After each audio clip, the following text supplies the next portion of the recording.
Hello everyone, मैं हूं Imran, NISM trainer. अगर आप एनआईएसएम सीरीज 5 पे म्यूचुअल फंड डिस्ट्रीब्यूशन एग्जाम की प्रिपरेशन कर रहे हैं तो इस वीडियो को बिल्कुल मिस मत कीजिए, क्योंकि आज हम सॉल्व करेंगे लेटेस्ट सिलेबस 2026 के according must expected mock test question, जिनके थ्रू आप एग्जाम का पैटर्न, कॉन्सेप्ट्स और ट्रिकी क्वेश्चन को आसानी से समझ पाएंगे। हर क्वेश्चन के बाद मैं एक्सप्लेनेशन भी दूंगा ताकि सिर्फ आंसर याद ना रहे, कॉन्सेप्ट भी क्लियर हो जाए। तो अपनी नोटबुक और पेन रेडी रखिए और देखते हैं आप 100 में से कितने मार्क्स स्कोर कर पाते हैं। चलिए मॉक टेस्ट स्टार्ट करते हैं। एक closed end fund will have a closed end fund में क्या होता है?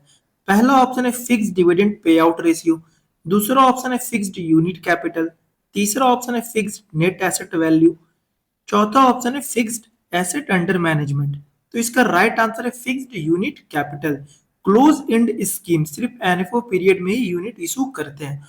एनएफओ क्लोज होने के बाद एएमसी नए यूनिट इशू नहीं करती और रिडक्शन भी डायरेक्टली एएमसी से नहीं होता, इसलिए total number of units fixed हो जाता है। इसको फिक्स्ड यूनिट कैपिटल कहते हैं। बाद में इन्वेस्टर स्टॉक एक्सचेंज पर यूनिट बाय सेल करते हैं, लेकिन स्कीम के टोटल यूनिट्स चेंज नहीं होते। तो इसका राइट आंसर हो जाएगा fixed unit capital. Opening of time stamping machine needs to be documented and reported to the asset management company. State whether true or false। ये बहुत इंपॉर्टेंट क्वेश्चन, इसको अच्छे से आप लोग समझेंगे। पहला ऑप्शन है ट्रू, दूसरा ऑप्शन है फॉल्स। क्या टाइम स्टैंपिंग मशीन को ओपन करना, प्रॉपर्ली डॉक्यूमेंट करना और एएमसी मैनेजमेंट कंपनी को रिपोर्ट करना जरूरी होता है? तो ये फॉल्स आंसर है। क्यों? आइए एक्सप्लेनेशन समझते हैं। म्यूचुअल फंड ट्रांजैक्शन में टाइम स्टैंपिंग मशीन यूज होती है ताकि exact time of application submission record हो सके। इंपॉर्टेंट रूल क्या? Time stamping machine tamper proof seal के साथ होती है। अगर मशीन रिपेयर या मेंटेनेंस के लिए ओपन होती है तो सिर्फ ऑथराइज्ड वेंडर या नॉमिनेटेड पर्सन ही ओपन कर सकता है। ओपनिंग को प्रॉपर्ली डॉक्यूमेंट करना होता है, लेकिन रिपोर्टिंग एएमसी को नहीं की जाती, ट्रस्टी को की जाती है। और क्वेश्चन में पूछ रहा है कि क्या रिपोर्टिंग एएमसी को की जाती है, इसीलिए फॉल्स आंसर होगा। आपको याद रखना होगा टाइम स्टैंपिंग मशीन रिपोर्ट किसको की जाती है? ट्रस्टी को रिपोर्ट की जाती है। While the SID, SAI and KIM needs to be updated periodically, the interim changes are updated by the AMC through the issuance। SID, SAI और KIM को टाइम टू टाइम अपडेट किया जाता है। इंतरिम changes को AMC क्या issue करके update करती है? पहला ऑप्शन है फैक्ट शीट, दूसरा ऑप्शन है डायरेक्टर्स रिपोर्ट, तीसरा ऑप्शन है ऑडिटर्स रिपोर्ट और चौथा ऑप्शन है एडेंडम।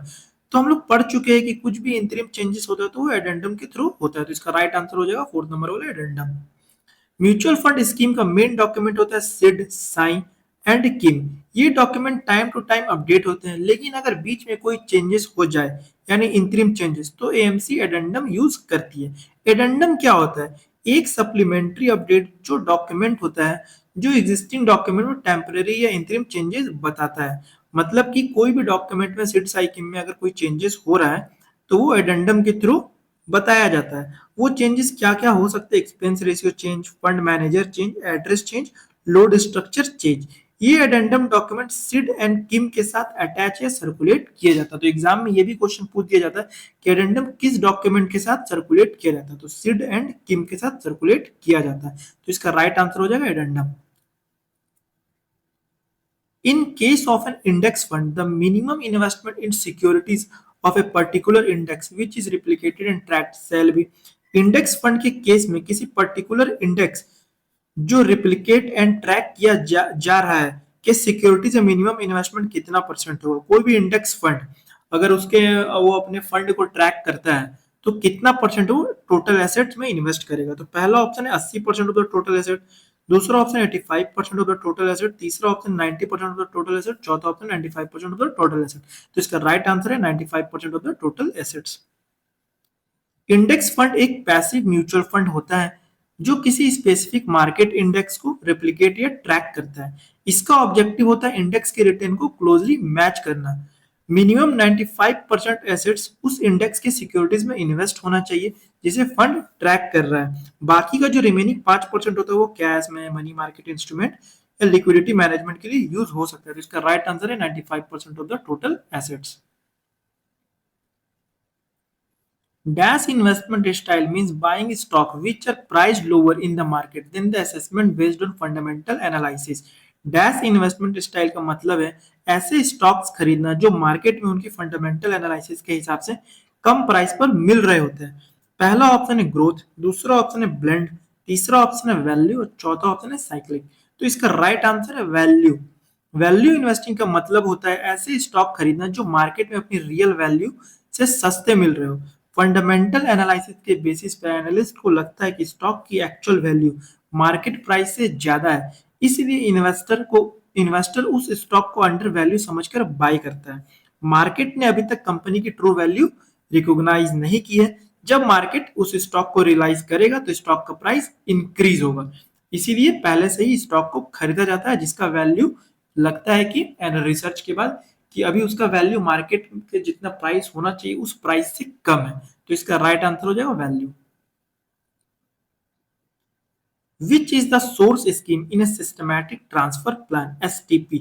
Systematic transfer plan में source scheme कौन सी होती है? पहला option it is the scheme with the lower NAV, दूसरा option it is the scheme from which funds are transferred, तीसरा option it is the scheme to which funds are transferred, चौथा option it is the scheme with the higher NAV। तो इसका right answer है it is the scheme from which funds are transferred। STP पे investor एक mutual fund scheme से दूसरे scheme में regular interval पर पैसा ट्रांसफर करता है। इसमें दो स्कीम होती है, सोर्स स्कीम जिस स्कीम से पैसा निकल कर ट्रांसफर किया जाता है, दूसरा है टारगेट स्कीम जिस स्कीम में पैसा इन्वेस्ट किया जाता है। How can the empanelment of a mutual fund distributor be terminated? Mutual fund distributor का इम्पैनलमेंट कैसे टर्मिनेट हो सकता है? पहला ऑप्शन है the empanelment gets automatically terminated on the completion of the term of empanelment, दूसरा ऑप्शन है asset management company can terminate the empanelment at any time, तीसरा ऑप्शन है when all the clients of the distributor shift to direct plans, चौथा option है all of the above. तो इसका right answer है asset management company can terminate the empanelment at any time. जब distributor AMC के साथ empanel होता है तब वो डिक्लेरेशन और एग्रीमेंट साइन करता है। इस एग्रीमेंट में लिखा होता है कि एएमसी को राइट है इम्पैनलमेंट टर्मिनेट करने का। कब एएमसी टर्मिनेट कर सकती है? कंप्लायंस इशू होने पर, miss selling complaints, regulatory violation और एएमसी पॉलिसी डिसीजन चेंज होने पर वो टर्मिनेट कर सकती है। तो इसका राइट आंसर है asset management company can terminate the empanelment at any time. The dividend is declared on units which are under a lien will be paid to। अगर म्यूचुअल फंड यूनिट्स पर लीन लगा हुआ है और डिविडेंड डिक्लेयर होता है तो डिविडेंड किसको मिलेगा? पहला ऑप्शन है द यूनिट होल्डर्स ओनली, दूसरा option the lien holder only, तीसरा ऑप्शन है द यूनिट होल्डर और lien holder as per the agreement, चौथा ऑप्शन है द यूनिट होल्डर और lien holder as per the term of issuance of mutual funds unit. तो इसका right answer है the unit holder और lien holder as per the agreement. Agreement जैसा बना होता उस हिसाब से ये होता है। डिविडेंड किसको मिलेगा ये एग्रीमेंट पर डिपेंड करता है। यूनिट्स अंडर लीन मतलब dividend payment depends on agreement, ये आपको याद रखना। जब भी यूनिट्स अंडर लीन का बात होगा तो डिविडेंड पेमेंट किस पे डिपेंड करेगा? एग्रीमेंट पे डिपेंड करेगा। Stamp duty is required to be paid for which of this mutual fund transaction? Mutual fund में कौन कौन से ट्रांजैक्शन पर स्टंप ड्यूटी लगती है? पहला ऑप्शन है न्यू परचेसेस, दूसरा ऑप्शन है सिस्टमैटिक इन्वेस्टमेंट प्लान, तीसरा ऑप्शन है डिविडेंड री इन्वेस्टमेंट, चौथा ऑप्शन है सिस्टमैटिक ट्रांसफर प्लान एसटीपी। तो इसमें चारों ही ऑप्शन सही है और वो ऑप्शन है fourth number A B C and D. Stamp duty will be applicable to all transactions pertaining to scheme inflows। Purchase पे लगता है, एडिशनल परचेस पे लगता है, डिविडेंड री इन्वेस्टमेंट पे, सिस्टमैटिक इन्वेस्टमेंट प्लान एसआईपी पे लगता है, सिस्टमैटिक ट्रांसफर प्लान और डिविडेंड ट्रांसफर प्लान पर स्टंप ड्यूटी लगता है।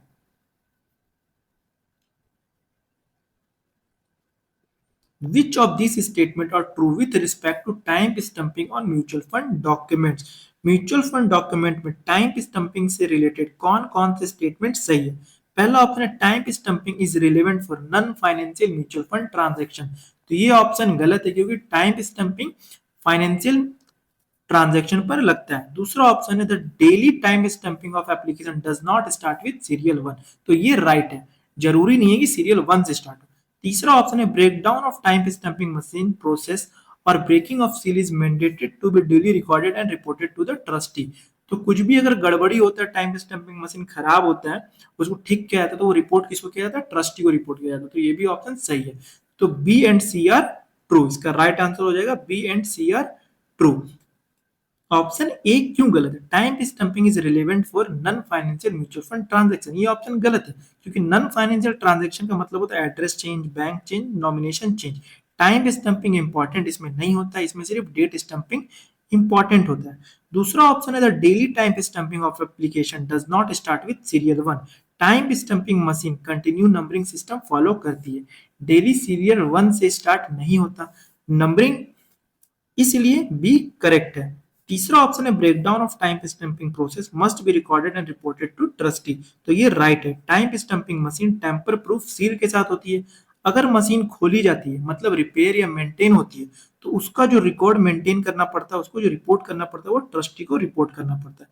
इसीलिए ऑप्शन सी राइट है। Which of this is an important criteria for choosing either growth option or dividend option in the same mutual fund scheme?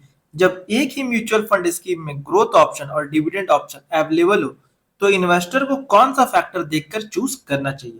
पहला option है return on the scheme, दूसरा option है fund manager, तीसरा option है tax status of the investor, चौथा option है assets manage by the scheme.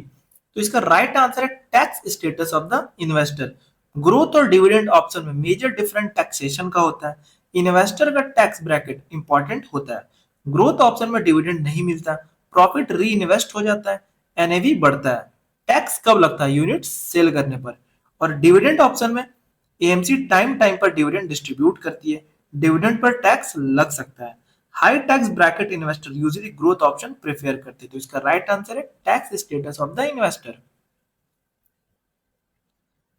A mutual fund scheme can invest dash of its net asset in the equity instrument of a single company. Mutual fund scheme अपने total net asset का कितना percent एक ही company के equity instrument में invest कर सकती है? पहला ऑप्शन है 5%, दूसरा ऑप्शन है 10%, तीसरा ऑप्शन है 15% और चौथा ऑप्शन है 25%।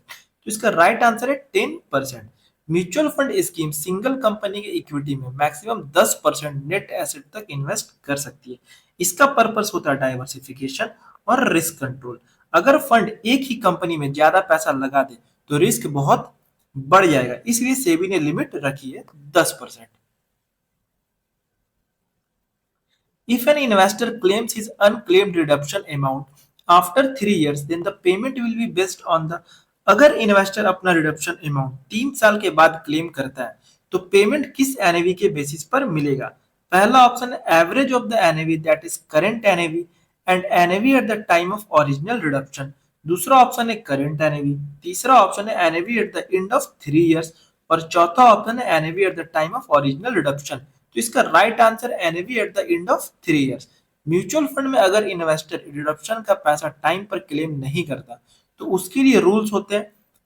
पहला रूल है अगर पैसा 3 साल के अंदर क्लेम करे तो पेमेंट मिलेगा प्रिवेलिंग एनएवी पर, मतलब कि करंट एनएवी पर और प्लस अनक्लेम्ड मनी पर जो इनकम अर्न हुई है। और दूसरा रूल है अगर पैसा 3 साल के बाद क्लेम करे तो पेमेंट मिलेगा NAV at the end of 3 years के बेसिस पर।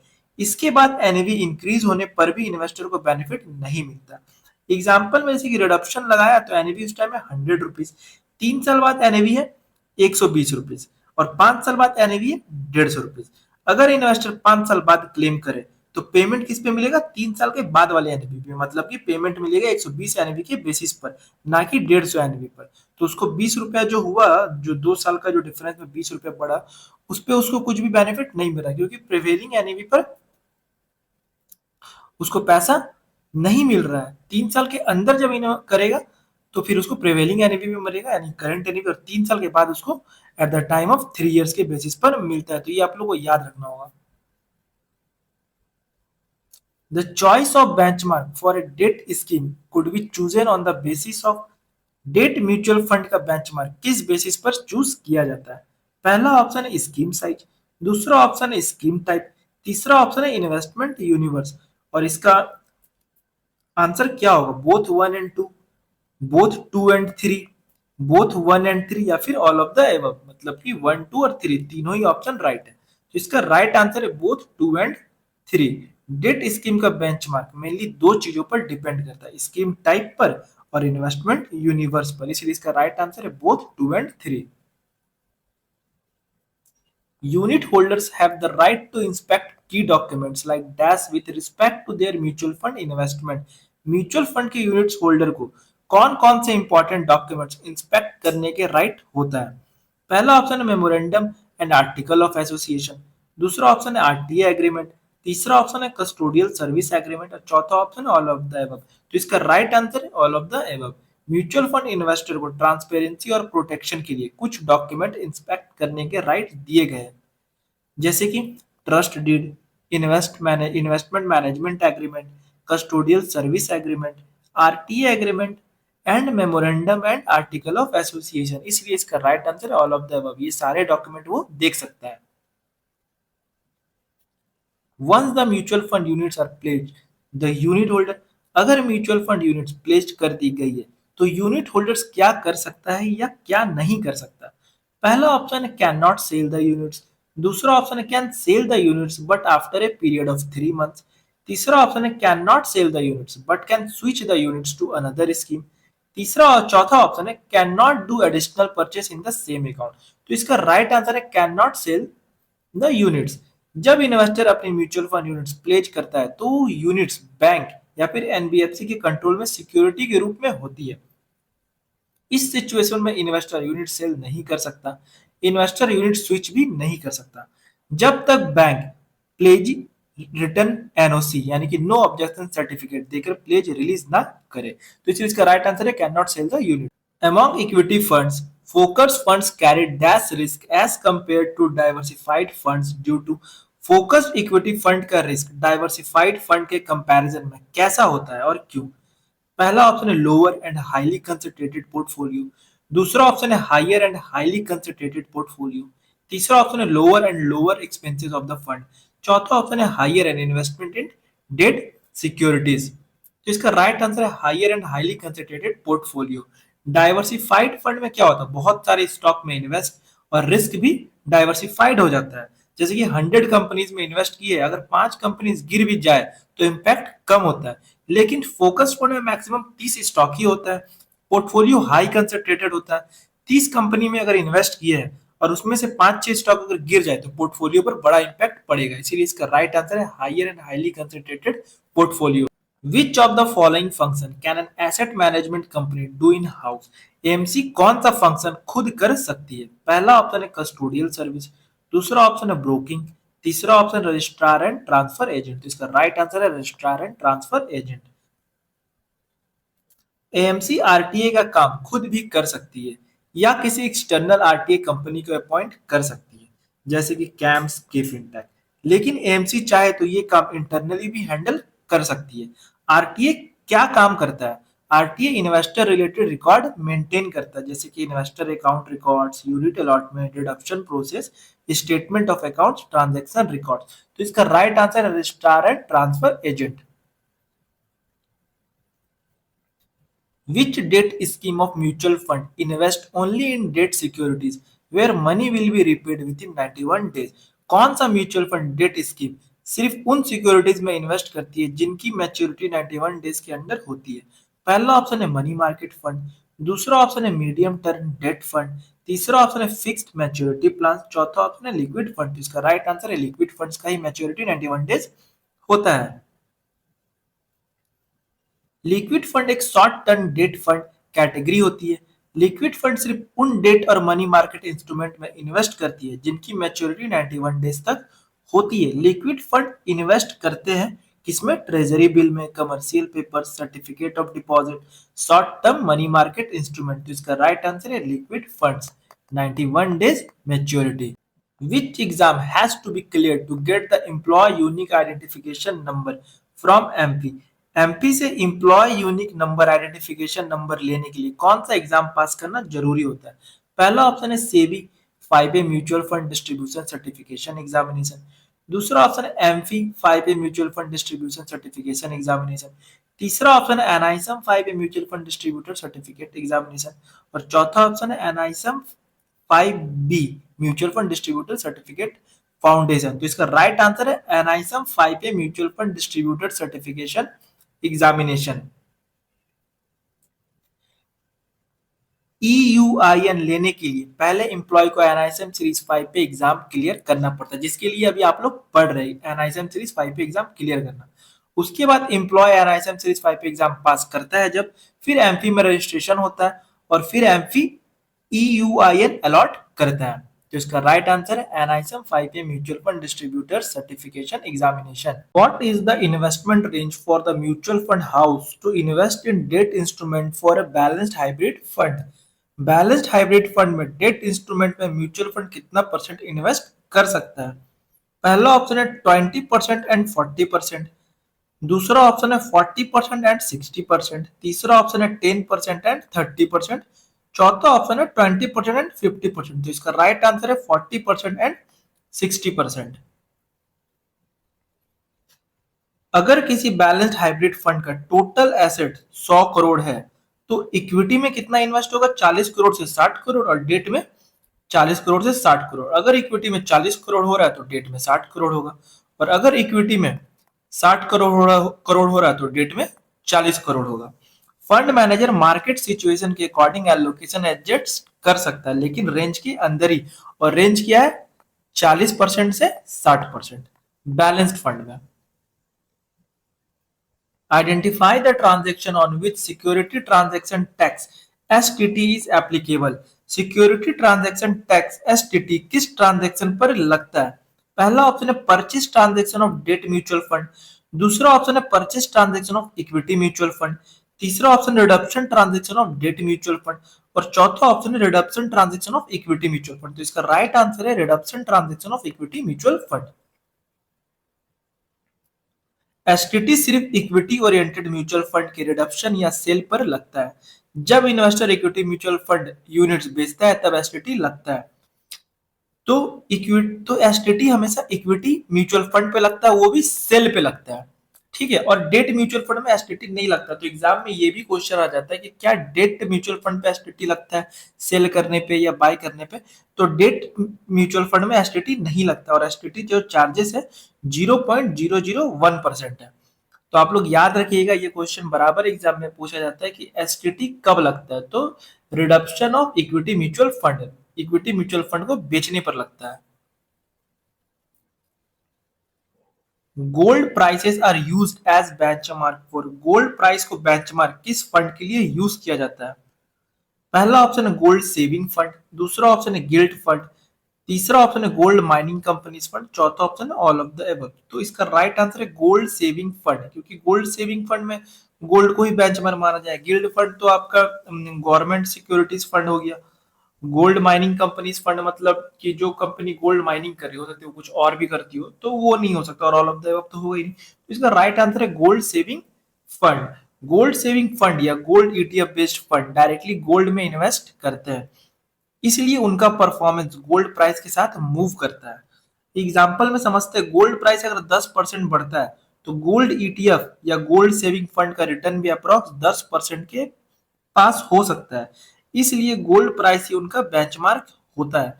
गोल्ड ईटीएफ और गोल्ड सेविंग फंड ही गोल्ड प्राइस का बेंचमार्क होता है। तो ये आप लोग याद रखिएगा, इसका राइट आंसर है गोल्ड सेविंग फंड।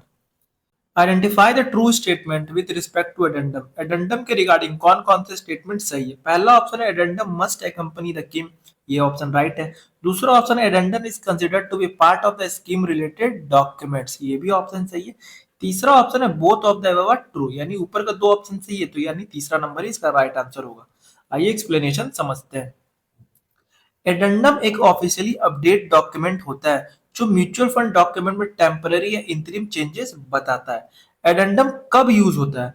जब किसी डॉक्यूमेंट में कोई चेंज या अपडेट आता है, जैसे फंड मैनेजर चेंज हो गया, expense ratio change, address change, scheme details update हो गया, तब एडेंडम का यूज होता है। इससे कुछ इंपॉर्टेंट पॉइंट है, एडेंडम स्कीम रिलेटेड डॉक्यूमेंट का पार्ट होता है, ये किम के साथ एक कंपनी करता है, और ये इंटरिम अपडेट्स बताता है। तो इसका राइट आंसर हो जाएगा both of the above are true, मतलब दोनों स्टेटमेंट ऊपर का 1 और 2 ट्रू है।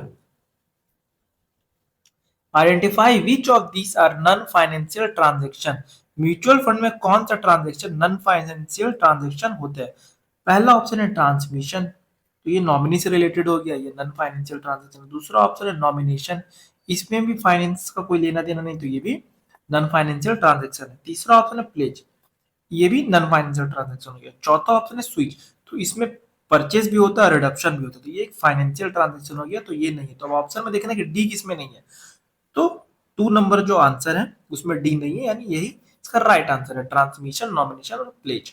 ट्रांसमिशन क्या हो गया? एक इन्वेस्टर की डेथ होने पर यूनिट, लीगल हेयर या नॉमिनी को ट्रांसफर करना, इसमें पैसा इन्वेस्ट या रिडीम नहीं होता।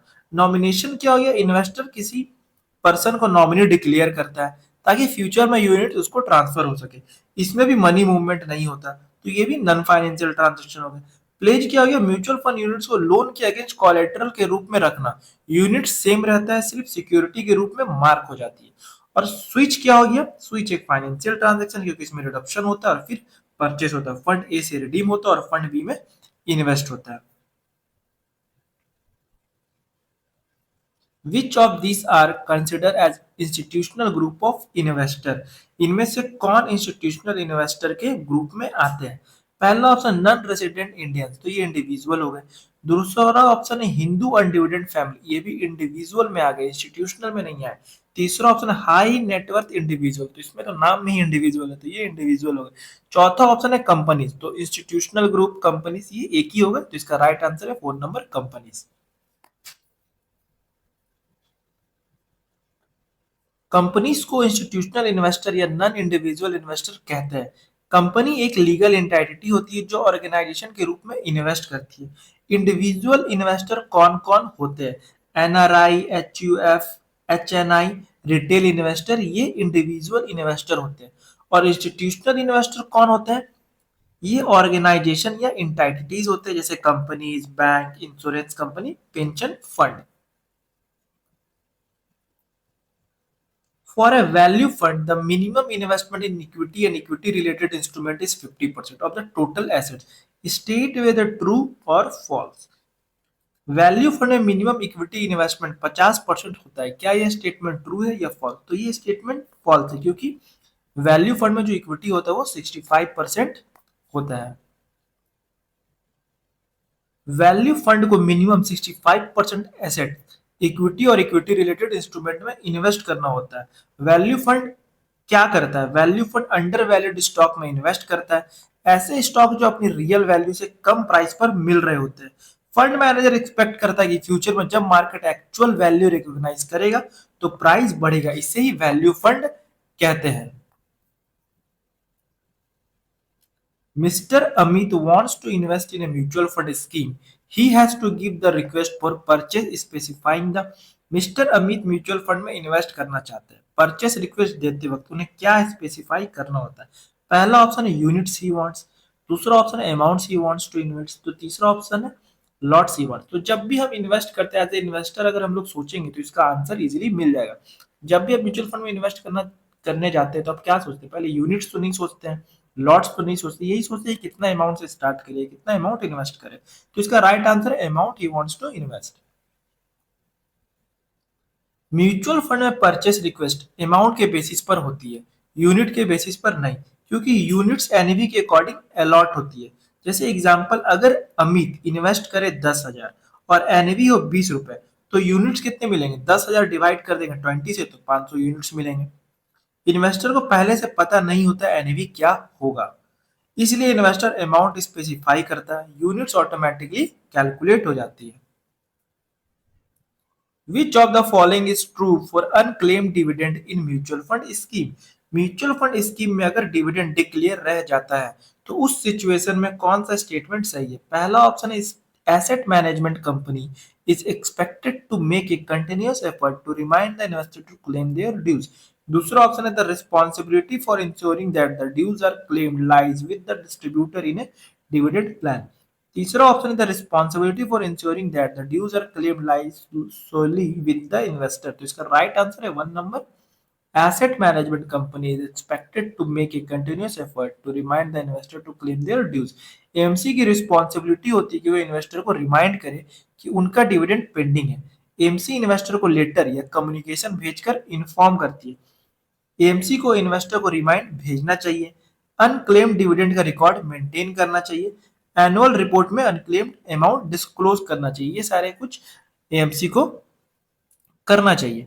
एनुअल रिपोर्ट में क्या मेंशन होता है, कितना अनक्लेम्ड डिविडेंड अमाउंट है और कितने इन्वेस्टर ने क्लेम नहीं किया, यही दोनों चीज एनुअल रिपोर्ट में मेंशन होता है।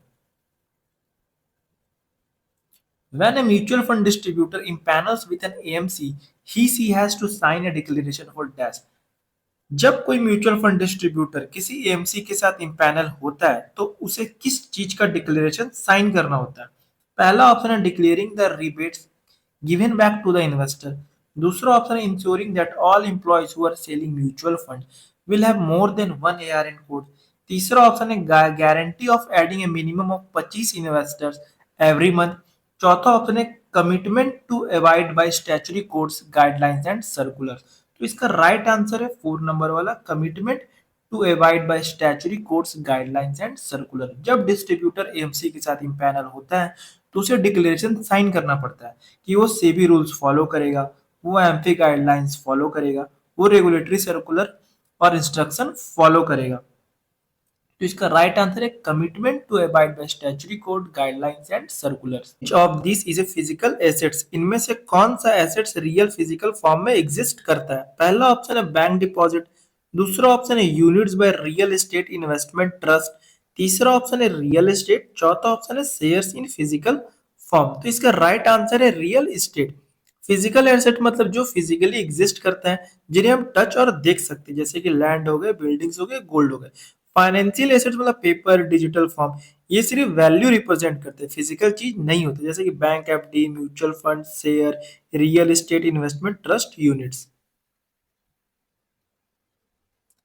How is the reduction transaction of a mutual fund price, mutual fund units बेचने पर प्राइस कैसे कैलकुलेट होते हैं। NAV plus exit load, NAV minus exit load, NAV plus entry load, NAV minus entry load. तो entry load करके कुछ नहीं है, एग्जिट लोड ही होगा। तो एनएवी से एग्जिट लोड को माइनस कर दे, तो इसका राइट आंसर क्या हो जाएगा, एनएवी माइनस एग्जिट लोड। जब आप फंड बेचते हो तो आपका एनएवी से थोड़ा कम पैसा मिलता है क्योंकि एग्जिट लोड कट होता है। एग्जाम्पल में समझते हैं, जैसे एनएवी 11 रुपए से किसी फंड का, एग्जिट लोड है 1%, तो 11 रुपया का 1% कितना हो जाएगा, 0.11। फिर उसको 11 रुपीज एनएवी जो है हमारा 11 रुपीज उससे माइनस कर देंगे, तो वो होगी हमारा रिडक्शन प्राइस। तो इसका राइट आंसर हो जाएगा NAV minus exit load. Dash is not a mutual fund distribution channel, इनमें से कौन सा ऑप्शन म्यूचुअल फंड बेचने का चैनल नहीं है। पहला ऑप्शन है branches of public sector bank, दूसरा ऑप्शन है branches of reserve bank of India, तीसरा ऑप्शन है branches of private sector bank, चौथा ऑप्शन है ब्रांचेस ऑफ फॉरेन बैंक। तो इसका राइट आंसर है branches of reserve bank of India. RBI सिर्फ रेगुलेटर है, म्यूचुअल फंड प्रोडक्ट सेल या डिस्ट्रीब्यूट नहीं करता। आरबीआई का रोल क्या है, रेगुलेट करना, बैंकिंग सिस्टम कंट्रोल करना, मॉनेटरी पॉलिसी करना, इसलिए आरबीआई डिस्ट्रीब्यूटर नहीं है। Public sector bank, private bank, foreign bank, ये सब म्यूचुअल फंड सेल करते हैं, इसीलिए ये म्यूचुअल फंड डिस्ट्रीब्यूशन है। What does financial goal setting involve, financial goal setting का मतलब क्या है, सबसे पहले काम क्या होता है। पहला option determining of risk profile, दूसरा ऑप्शन है estimating the amount required for a major life event, तीसरा ऑप्शन है डिटरमाइनिंग एसेट एलोकेशन। तो सबसे पहले हम लोग अमाउंट जितना है वो देखते हैं और किस इवेंट के लिए चाहिए, तभी हमारा फाइनेंशियल गोल डिसाइड होता है। तो इसका राइट आंसर है estimating the amount required for a major life event. पहले गोल आइडेंटिफाई करो, फिर उसके लिए कितना पैसा चाहिए वो कैलकुलेट करते हैं, उसके बाद इन्वेस्टमेंट प्लानिंग होती है। रिस्क प्रोफाइल बाद में डिसाइड होता है, एसेट एलोकेशन प्लानिंग स्टेज में तब डिसाइड होता है। A person wants to create a synthetic index, guide him as to in which of these categories the weightage of equity index would be the lowest। पहला option है super aggressive hybrid fund, तो aggressive hybrid fund में equity ज्यादा होता है और यहाँ question में पूछ रहा है कि लोवेस्ट इक्विटी, तो लोवेस्ट इक्विटी किसमें होता है, कंजर्वेटिव में होता है। तो इसका राइट आंसर हो जाएगा कंजर्वेटिव हाइब्रिड फंड, क्योंकि कंजर्वेटिव हाइब्रिड फंड में सबसे कम इक्विटी होता है 25%, बैलेंस में 50%, एग्रेसिव में 75% इक्विटी होता है।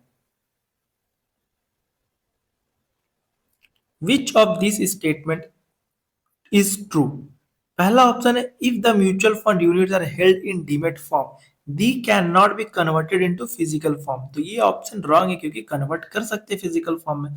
दूसरा ऑप्शन है when a mutual fund is redeemed और when there is a dividend pay out the amount will be credit to the bank account linked to the demat account for those mutual fund investor who opt for demat units. तो B number इसका right answer है, तो only B is correct. B right क्यों है? क्योंकि reduction और dividend का पैसा डायरेक्टली बैंक अकाउंट में जाता है जो डीमेट से लिंक होता है, इसीलिए B is correct. How will an application to subscribe mutual fund units be treated if an AMFI registration number is mentioned in the application form and the choice of regular plan is indicated? अगर किसी mutual fund application form में ARN number डाला हुआ है, मतलब distributor involve है, और regular plan select किया है, तो बताओ एप्लीकेशन को कैसे ट्रीट किया जाएगा? एप्लीकेशन को एज ए रेगुलर ही ट्रीट किया जाएगा क्योंकि ARN भी ऐड है और प्लान भी रेगुलर लिया गया है। पहला ऑप्शन है it will be treated as a regular plan application. दूसरा ऑप्शन है it will be treated as an incomplete application and rejected. तीसरा ऑप्शन है it will be treated as an incomplete application and return for completion. चौथा option है it will be treated as direct plan application. तो direct होगा नहीं, cancel क्यों किया जाएगा जब ARN नंबर भी मेंशन है, रेगुलर प्लान भी मेंशन है? तो इसका राइट आंसर हो जाएगा 1 नंबर वाला, it will be treated as regular plan application. अगर आप फॉर्म भरते वक्त ARN डालते हो, इसका मतलब है कि आप किसी डिस्ट्रीब्यूटर या एजेंट के थ्रू इन्वेस्ट कर रहे हो, और अगर साथ में रेगुलर प्लान भी सिलेक्ट किया है तो सिस्टम ऑटोमेटिकली समझ लिया कि आपने रेगुलर प्लान चूज किया है, यानी कि डिस्ट्रीब्यूटर के थ्रू इन्वेस्टमेंट हो रहा है, उसे ही रेगुलर प्लान बोलते हैं। Asset allocation means, asset allocation का एक्चुअल मीनिंग क्या होता है? पहला option distribution of funds between fund manager in a mutual fund. दूसरा ऑप्शन है distribution of funds between various asset class in a portfolio. तीसरा ऑप्शन है allocating a portfolio to cash. चौथा ऑप्शन है allocating mutual funds to investor. तो इसका right answer है 2 number वाला, distribution of funds between various assets class in portfolio. Asset allocation का मतलब होता है आपने पैसे को अलग अलग एसेट क्लास में डिवाइड करना, जैसे कि इक्विटी हो गया, डेट हो गया, गोल्ड हो गया। आपका टोटल पैसा एक जगह नहीं लगता, आप उसे डिफरेंट कैटेगरीज में बांट देते हो। इससे रिस्क भी कंट्रोल होता है और रिटर्न भी बैलेंस रहता है। अगर 10 लाख इन्वेस्ट करना है तो आप इसे डिवाइड कर सकते हो, जैसे एग्जांपल 5 लाख इक्विटी में डाल दिए, 3 लाख डेट में, 2 लाख गोल्ड में। इससे आपका पोर्टफोलियो डाइवर्सिफाइड हो गया और रिस्क भी डाइवर्सिफाइड हो गया। तो इसका राइट आंसर है distribution of funds between various asset class in a portfolio, मतलब asset allocation. Which entity process the purchase and redemption transaction of investor of an open-ended fund? Open-ended mutual fund में investor जब units खरीदता है या बेचता है तो ये प्रोसेस कौन हैंडल करता है? पहला ऑप्शन है द कस्टोडियन, दूसरा ऑप्शन है the broker mutual fund agent, तीसरा ऑप्शन है एमफी, चौथा ऑप्शन है आरटीए एजेंट, मतलब रजिस्ट्रार एंड ट्रांसफर एजेंट। तो इसका राइट आंसर है आरटीए एजेंट। आरटीए एजेंट का काम होता है इन्वेस्टर का रिकॉर्ड मेंटेन करना, यूनिट का अलॉटमेंट मतलब बाय और सेल करना, स्विच डिविडेंड प्रोसेसिंग करना, और इन्वेस्टर का अकाउंट स्टेटमेंट भेजना। तो इसलिए इसका राइट आंसर है आरटीए एजेंट, मतलब वो पूरा ट्रांजैक्शन प्रोसेस हैंडल करता है। नेक्स्ट क्वेश्चन है the investment in equity and equity related instrument is between dash in a balanced hybrid fund. Balanced hybrid fund में इक्विटी इन्वेस्टमेंट कितने परसेंट के बीच में होता है? तो नाम से ही समझ में आ रहा है बैलेंस, तो यहाँ पे देखना कि कौन सा बैलेंस जैसा लग रहा है। तो ये आप 3 नंबर ऑप्शन देखेंगे, 40% एंड 60% ऑफ टोटल एसेट्स, तो दोनों के बीच में 50% आ रहा है, यानी यही बैलेंस्ड है। तो इसका राइट आंसर क्या हो जाएगा? Between 40% and 60%। The dash is the promoter of mutual fund. Mutual fund का प्रमोटर कौन होता है? तो हम लोग पढ़े कि म्यूचुअल फंड के जो सबसे ऊपर स्ट्रक्चर में कौन होता है? स्पॉन्सर होता है। तो इसका राइट आंसर है स्पॉन्सर। स्पॉन्सर को ही फाउंडर एंड प्रमोटर बोलते हैं। म्यूचुअल फंड एक ट्रस्ट स्ट्रक्चर में बनता है। ये भी पूछ दिया जाता है एग्जाम्पल में कि म्यूचुअल फंड किस स्ट्रक्चर में वर्क करता है, तो इसका राइट आंसर हो जाएगा ट्रस्ट स्ट्रक्चर। और इस ट्रस्ट को स्पॉन्सर क्रिएट करता है, इसलिए स्पॉन्सर ही मेन पर्सन, प्रमोटर और फाउंडर होता है। तो इसका राइट आंसर क्या हो जाएगा? स्पॉन्सर।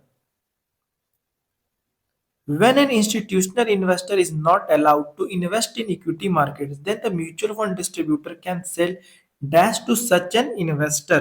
अगर कोई इंस्टीट्यूशनल इन्वेस्टर इक्विटी मार्केट में इन्वेस्ट नहीं कर सकता, तो म्यूचुअल फंड डिस्ट्रीब्यूटर उससे उसको कौन सा फंड रिकमेंड करेगा? पहला ऑप्शन है कॉर्पोरेट बॉन्ड फंड, दूसरा ऑप्शन है इक्विटी सेविंग फंड, तीसरा ऑप्शन है मल्टी एसेट एलोकेशन फंड, चौथा ऑप्शन है आर्बिट्रेज फंड। तो इसमें जब भी आप इक्विटी नहीं खरीद सकते तो डेट खरीदना होता है। तो इसमें डेट कौन सा है? कौन सा फंड? Date fund. आपको ये देखना होगा। Corporate bond fund 100% debt fund, equity saving fund में इक्विटी प्लस डेट होता है, multi asset allocation fund equity fund है, और आर्बिट्राज फंड भी इक्विटी फंड है। तो इसका राइट आंसर क्या हो जाएगा? Corporate bond fund. कुछ इंस्टीट्यूशनल इन्वेस्टर को इक्विटी में इन्वेस्ट करने की परमिशन नहीं होती, ऐसे केस में उन्हें सिर्फ डेट फंड ही रिकमेंड किए जाते हैं। तो ऑप्शन में आपको देखना है कि कौन सा डेट फंड है। तो यहाँ पे ऑप्शन में कॉर्पोरेट बॉन्ड फंड एक डेट फंड है, इसीलिए इसका राइट आंसर हो जाएगा corporate bond fund. Dash is a passive fund. कौन सा पैसिव फंड? ऑप्शन है पहला गोल्ड सेक्टर फंड, दूसरा ऑप्शन है गोल्ड एक्सचेंज ट्रेडेड फंड। तो हम लोग पढ़े जो ईटीएफ होता है वो एक पैसिव फंड होता है। तो इसका राइट आंसर क्या हो जाएगा? Gold exchange traded fund. The main document which authorize a company to invest in a particular mutual fund scheme is, company को म्यूचुअल फंड स्कीम में इन्वेस्ट करने के लिए कौन सा डॉक्यूमेंट ऑथराइज देता है? ये बहुत इंपॉर्टेंट क्वेश्चन, इसको आप लोग अच्छे से याद कर लीजिए। पहला ऑप्शन है द आर्टिकल ऑफ एसोसिएशन, दूसरा ऑप्शन है द मेमोरेंडम ऑफ एसोसिएशन, तीसरा ऑप्शन है शेयर होल्डर रेजोल्यूशन, और चौथा ऑप्शन है स्पेसिफिक बोर्ड रेजोल्यूशन। तो इसका राइट आंसर है चौथा नंबर वाला स्पेसिफिक बोर्ड रेजोल्यूशन। कंपनी का डिसीजन कौन लेता है? बोर्ड ऑफ डायरेक्टर्स लेते हैं। जब बोर्ड मीटिंग में अप्रूवल मिलता है तो बोर्ड रेजोल्यूशन पास होता है, और जब स्पेसिफिक म्यूचुअल फंड में इन्वेस्ट करना हो तो स्पेसिफिक बोर्ड रेजोल्यूशन पास होता है। तो इसका राइट आंसर हो जाएगा specific board resolution. The transaction costs are low for investment in real estate as compared to other financial assets. State whether true or false. क्या रियल एस्टेट इन्वेस्टमेंट में transaction cost financial asset के comparison में कम होता है?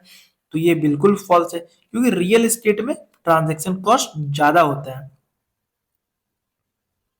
Real estate में जब आप property खरीदते हो तो उसमें स्टम्प ड्यूटी लगता है, रजिस्ट्रेशन चार्जेस लगता है, ब्रोकरेज देना पड़ता है, ये सब मिलके कॉस्ट काफी हाई हो जाता है। दूसरी तरफ financial assets like mutual fund, stock, cost comparatively कम होता है। तो इसलिए ये फॉल्स हो जाएगा, क्योंकि रियल एस्टेट में ज्यादा लगता है चार्जेस।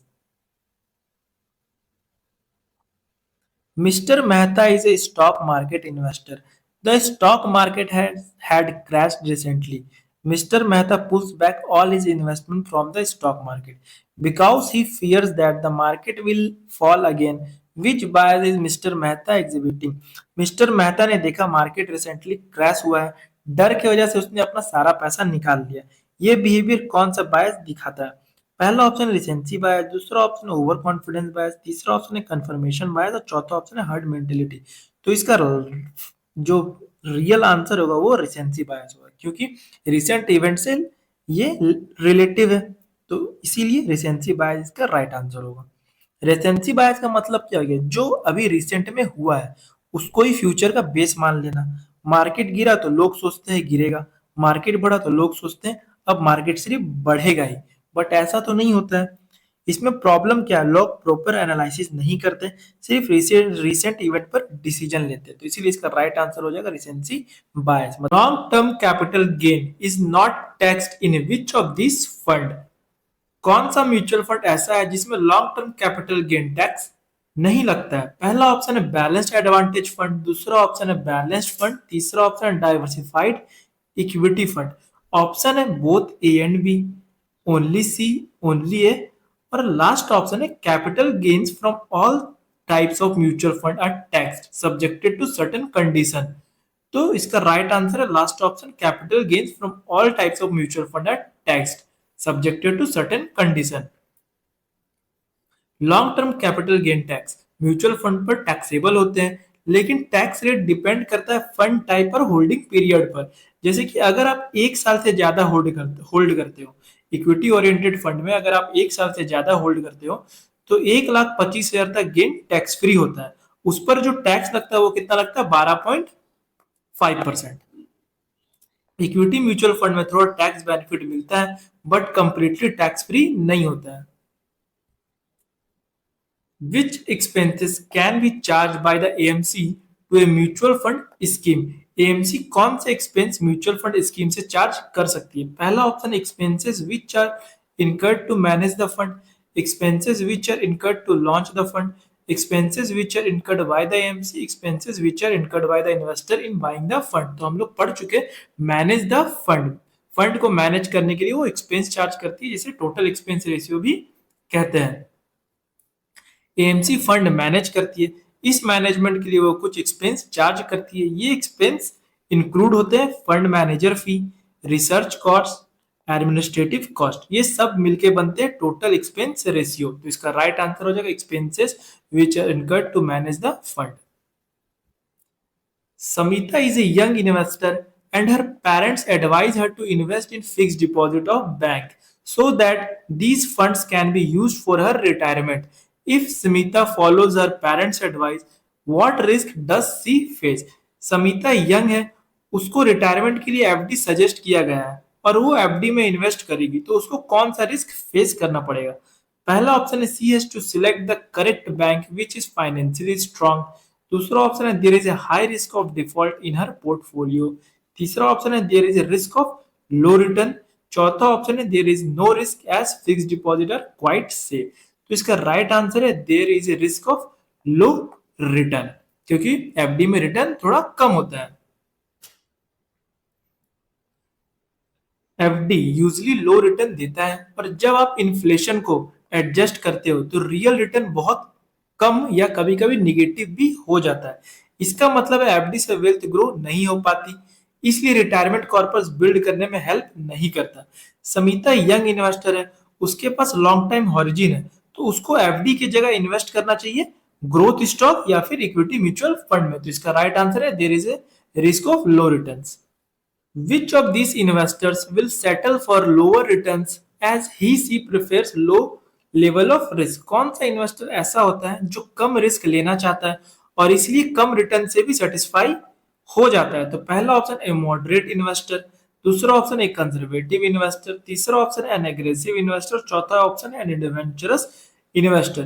तो नाम से ही समझ में आ रहा, मॉडरेट मतलब थोड़ा रिस्क लेना चाहेगा और थोड़ा सेफ रहेगा। एक कंजर्वेटिव ज्यादा ही कंजर्व है, तो ये इसका राइट आंसर है कंजर्वेटिव इन्वेस्टर। कंजर्वेटिव इन्वेस्टर का मेन फोकस होता है कैपिटल सेफ रहे, वो रिस्की इन्वेस्टमेंट अवॉइड करता है, इसलिए वो लो रिटर्न एक्सेप्ट कर लेता है। इन्वेस्टर तीन टाइप के होते हैं, कंजर्वेटिव जिसमें रिस्क कम चाहिए, रिटर्न भी कम चाहिए होता है, दूसरा होता है मॉडरेट थोड़ा रिस्क थोड़ा रिटर्न, तीसरा होता है एग्रेसिव और एडवेंचरस मतलब high risk high return. A certificate of deposit issued by a bank will be for bank जो सर्टिफिकेट ऑफ डिपॉजिट इशू करता है वो कितने टाइम पीरियड के लिए होता है? पहला ऑप्शन है 3 days to 2 years, दूसरा ऑप्शन है 7 days to 1 year, तीसरा ऑप्शन है 45 days और चौथा ऑप्शन है 3 years। तो इसका राइट आंसर है दूसरा वाला 7 days to 1 year। Certificate of deposit एक फिक्स्ड इनकम इन्वेस्टमेंट टूल होता है, ये रिजर्व बैंक ऑफ इंडिया के रूल्स के अंडर गवर्न होता है, ये डीमेट फॉर्म में इशू होता है, फिजिकली नहीं इशू होता है। तो ये भी याद रखिएगा certificate of deposit demat form में इशू होता है।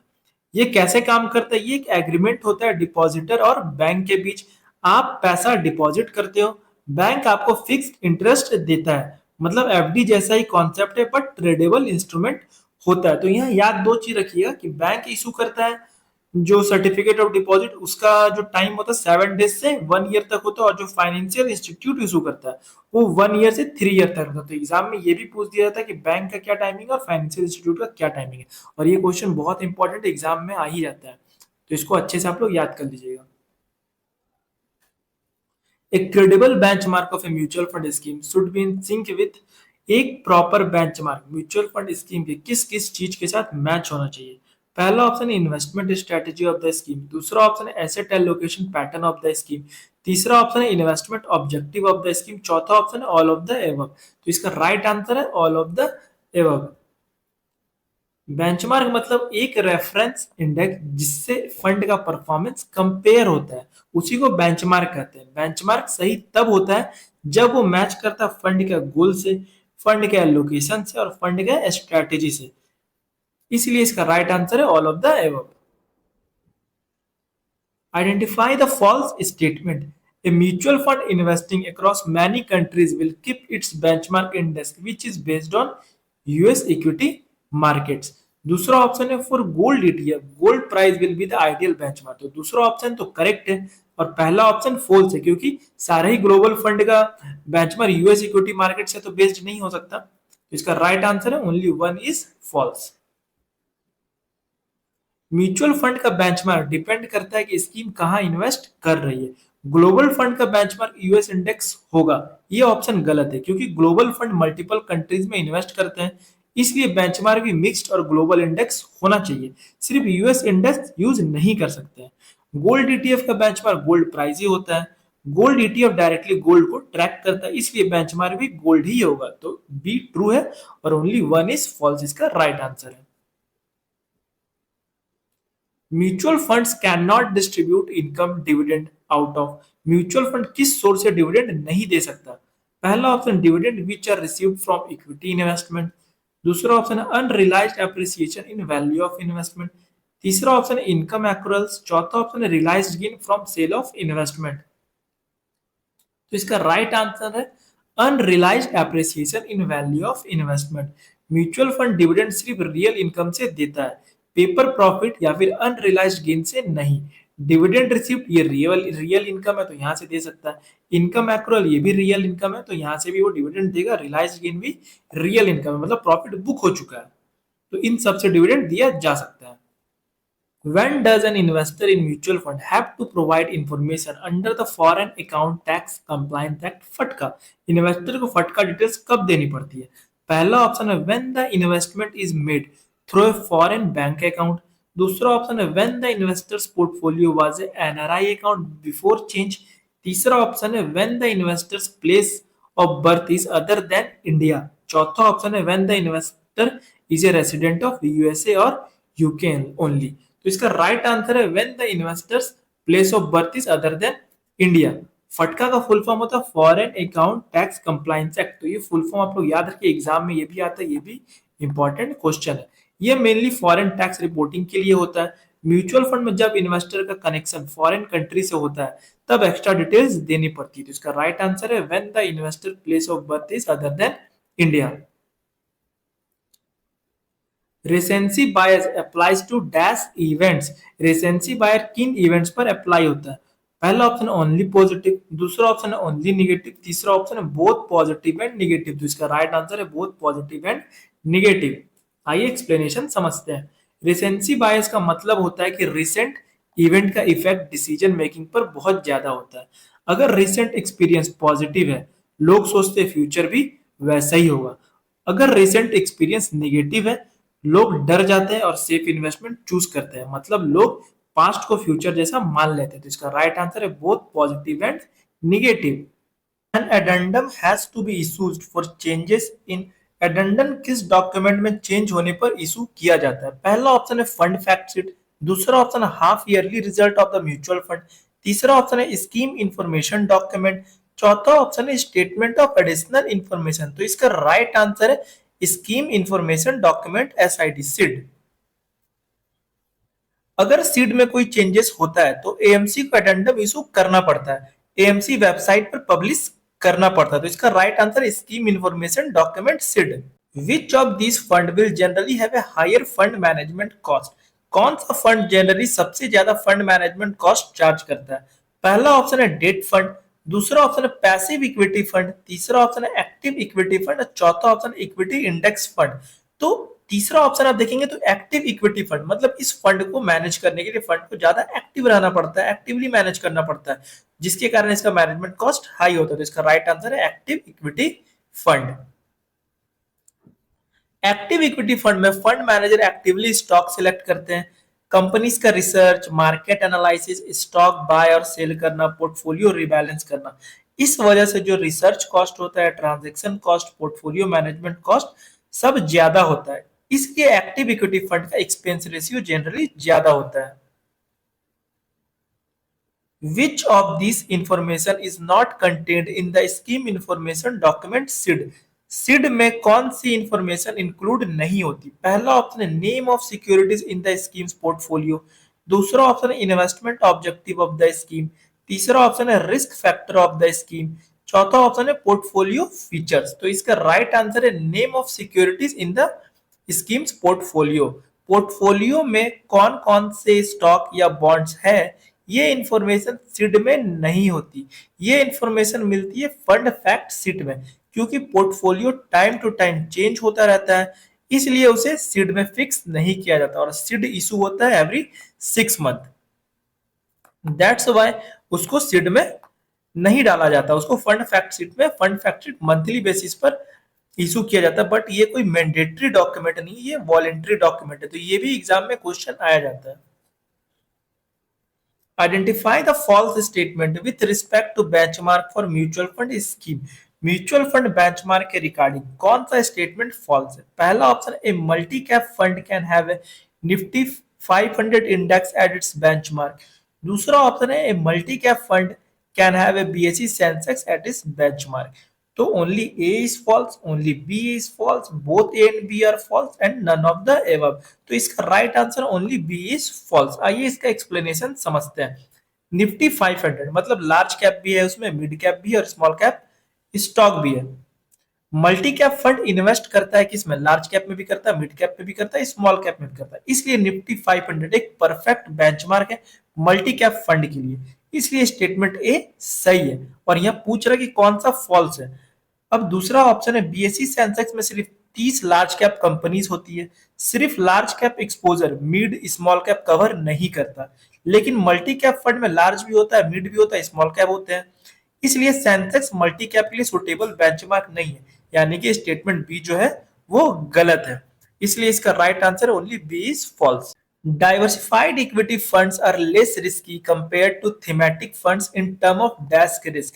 पहला ऑप्शन है ड्यूरेशन, दूसरा ऑप्शन है साइज, तीसरा ऑप्शन है कंसंट्रेशन, चौथा ऑप्शन है स्टाइल। क्वेश्चन ये बोल रहा है कि डाइवर्सिफाइड इक्विटी फंड जो होता है वो थीमेटिक फंड के कंपैरिजन में किस टाइप के रिस्क कम रिस्की होते हैं, किस टाइप के रिस्क में कम रिस्की होते हैं। तो इसका राइट आंसर है कंसंट्रेशन। थीमेटिक फंड क्या हो गया? ये सिर्फ एक ही थीम या सेक्टर पर फोकस करते हैं, जैसे इंफ्रास्ट्रक्चर, फार्मा, आईटी, इसलिए इसका इन्वेस्टमेंट कंसंट्रेटेड होता है। और डाइवर्सिफाइड इक्विटी फंड जो होता है ये अलग अलग sector, banking, IT, FMGC, pharma में इन्वेस्ट करता है, इसलिए इसका रिस्क स्प्रेड हो जाता है, डाइवर्सिफाइड हो जाता है। तो मतलब थीमेटिक फंड में कंसंट्रेशन रिस्क ज्यादा होता है और डाइवर्सिफाइड फंड में कंसंट्रेशन रिस्क कम होता है। तो इसका राइट आंसर है concentration. When does the market price of closed-end mutual fund scheme coverage with the NAV price?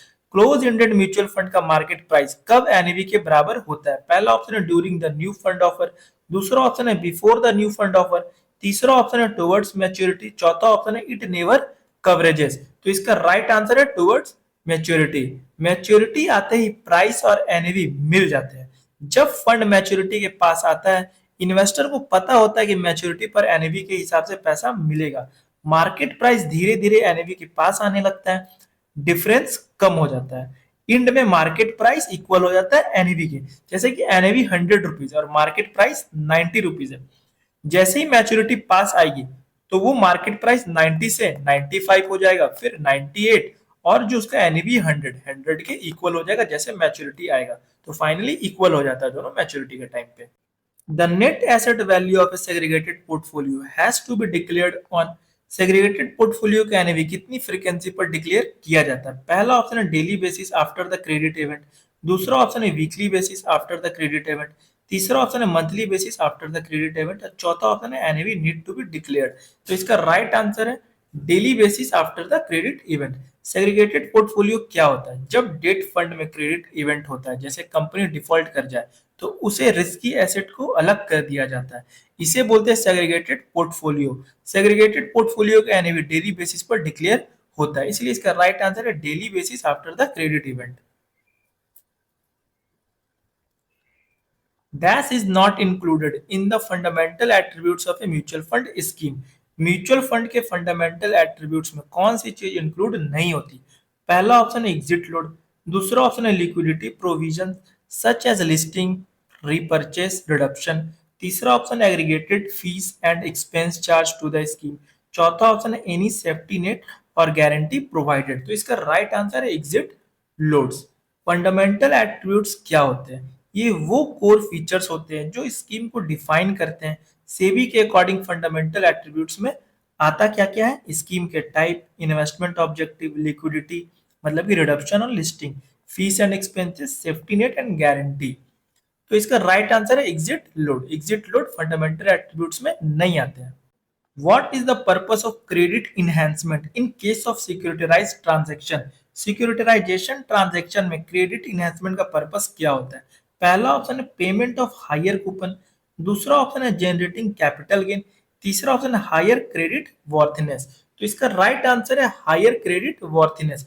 Credit enhancement क्या होता है? जब लोन या एसेट्स को सिक्योरिटाइज किया जाता है, मतलब बंडल बनाकर इन्वेस्टर को दिया जाता है, तो उनकी क्वालिटी इंप्रूव करने के लिए कुछ मेथड यूज किए जाते हैं।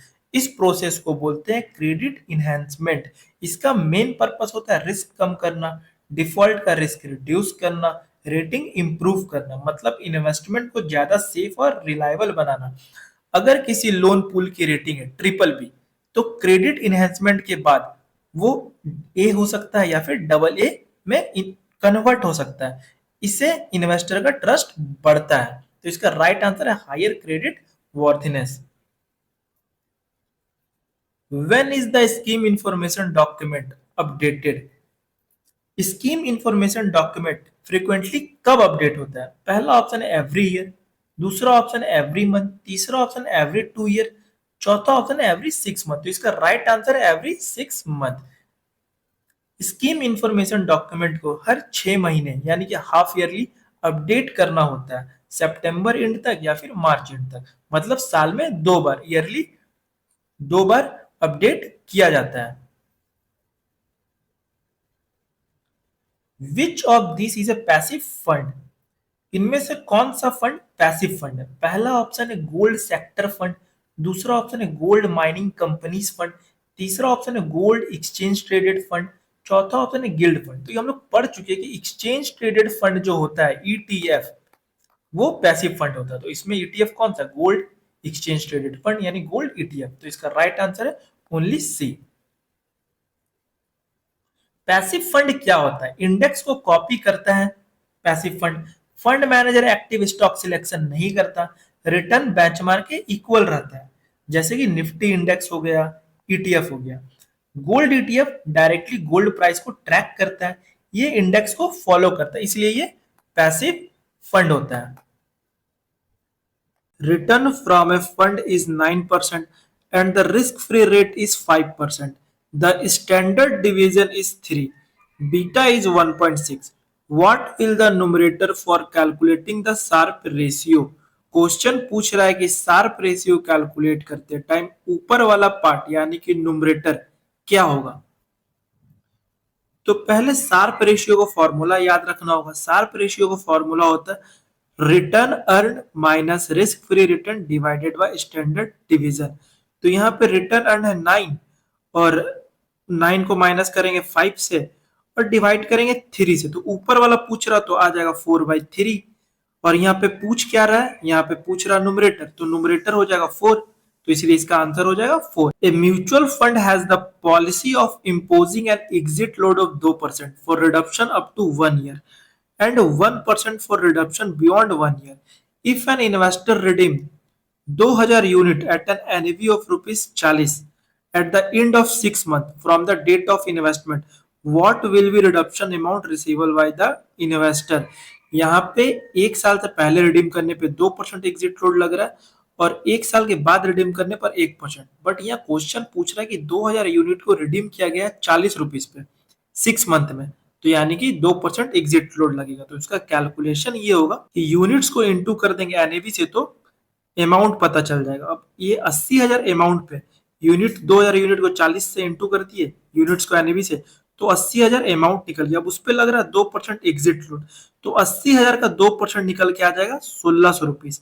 अब इसको 80,000 से माइनस कर देंगे तो टोटल विड्रॉवल अमाउंट जो हो गया वो 78,400 आंसर हो गया। Mister Suresh invest rupees 30,000 in an equity fund. The face value of this scheme is rupees 10 and NAV is rupees 12। The exit load is 2%। How many units will be allotted to mister Suresh. तो यहाँ 30,000 invest किया जा रहा है, NAV है 12, तो उसको divide कर देंगे तो हमारा यूनिट निकल के आ जाएगा। 30,000 अमाउंट को डिवाइड कर दिए एनएवी से तो 2,500 यूनिट इसका आंसर हो जाएगा। Miss Priya redeem 2,000 unit at an NAV of rupees 13। If the exit load is 1%, what is the reduction value of the investment. 2,000 units को वो इन्वेस्ट कर रही है एनएवी 13 रुपीज के एनएवी पे, एग्जिट लोड लग रहा है 1%, तो रिडक्शन वैल्यू क्या होगा। तो यूनिट को इंटू कर देंगे एनएवी से तो 26,000 हमारा अमाउंट निकल के आया। अब उस पर लग रहा है 1% का एग्जिट लोड, तो 26,000 का जब 1% करेंगे तो 260 रुपया। अब 26,000 को 260 से माइनस कर देंगे तो उतना ही यूनिट हमें रिडीम हुआ, यानी 25,740 इसका आंसर हो जाएगा। Calculate the NAV for the following information. Value of stock 200 crore, value of money market instrument 25 crore, dividend accurate but not received 10 crore, amount receivable on sale of shares 5 crore, amount payable on purchase of share 10 crore, fees payable rupees 1 crore, number of outstanding unit 3 crore. NAV calculate करना, तो यहाँ पे NAV जो calculate करने का formula होता है, जो भी चीज आप रिसीव कर रहे हो उसको प्लस कीजिए और जो भी चीज आप पे कर रहे हैं परचेस कर रहे हैं उसको माइनस कीजिए और डिवाइड कीजिए नंबर ऑफ आउटस्टैंडिंग यूनिट से, तो आपका आंसर निकल आएगा। तो यहाँ पर फॉर्मूला देख लेते हैं। एनवी इक्वल टू क्या हो गया, value of stock plus value of money market instrument plus dividend accurate but not received plus amount receivable on sale of shares minus amount payable on purchase of shares minus fees payable divided by number of outstanding unit. तो यहाँ पे आप सबको total करेंगे पहले जो भी आप रिसीव कर रहे हैं और उसको माइनस करेंगे जो भी चीज आप परचेस कर रहे हैं, ठीक है। फिर उसको डिवाइड करेंगे 3 करोड़ से, क्योंकि नंबर ऑफ आउटस्टैंडिंग यूनिट्स कितना है 3 करोड़, तो यहाँ पे आपका आंसर निकल के आ जाएगा 76.16। तो ये जो फॉर्मूला है उसको आप लोग याद कर लीजिएगा क्योंकि ये एग्जाम में ये क्वेश्चन आता ही है। The market value of stock of scheme is rupees 240 crore, dividend accurate but not received is rupees 30 crore, the expense payable at are 10 crore, the total number of outstanding unit is 120 lakh, what is the NAV of the scheme. Same question है, इसमें भी NAV पूछ रहा है। तो यहाँ पे आपको जो आउटस्टैंडिंग यूनिट्स 120 लाख है तो उसको आपको करोड़ में कन्वर्ट करना पड़ेगा।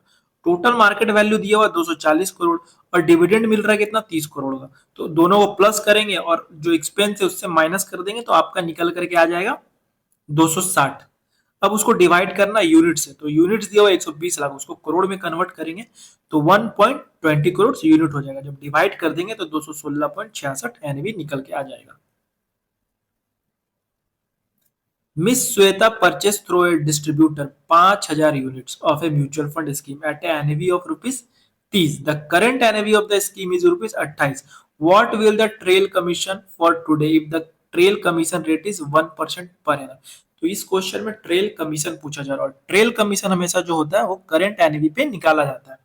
तो जो यूनिट्स है 5,000 उसको इंटू कर देंगे एनवी से तो हमारा अमाउंट निकल के आ गया। अब जब अमाउंट निकल के आ गया तो ट्रेल कमीशन का फॉर्मूला क्या होता है, करंट वैल्यू जो कि हम यूनिट्स को एनवी से इंटू किए तो हमारा करंट वैल्यू निकल के आ गया 1,40,000, उसको मल्टीप्लाई करते ट्रेल कमीशन, ट्रेल कमीशन हमारा 1% और डिवाइडेड बाय 365, तो आंसर निकल के आ जाएगा 3.83 रुपीज। तो ये हमारा आंसर है 3.83 rupees. The return from A fund is rupees 9%, standard division is 0.75% and the beta is 1.4। The risk free rate of return is 7%।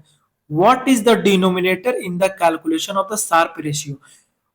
पहले वाला क्वेश्चन में न्यूमरेटर पूछा था ऊपर वाला, इस बार क्वेश्चन में पूछ रहा डिनोमिनेटर नीचे वाला। तो हमें पहले फॉर्मूला याद रखना कि शार्प रेशियो का फॉर्मूला क्या होता है। फॉर्मूला होता है return earn minus risk free return divided by standard division. Question में खुद दे दिया है स्टैंडर्ड डिवीजन, तो जब नीचे वाला दे दिया आपका 0.75, तो वही आपका आंसर हो जाएगा 0.75, क्योंकि इसमें न्यूमरेटर डिनोमिनेटर पूछ रहा है, तो जो डिनोमिनेटर होता है वो नीचे वाला होता है, तो इसका राइट आंसर क्या हो जाएगा 0.75। The market value of a mutual fund scheme's portfolio is rupees 15 crore, its current liability are rupees 2 crore, the unit capital is rupees 10 crore, face value is rupees 10 rupees per unit, calculate the NAV. तो इसमें NAV का formula क्या हो जाता है,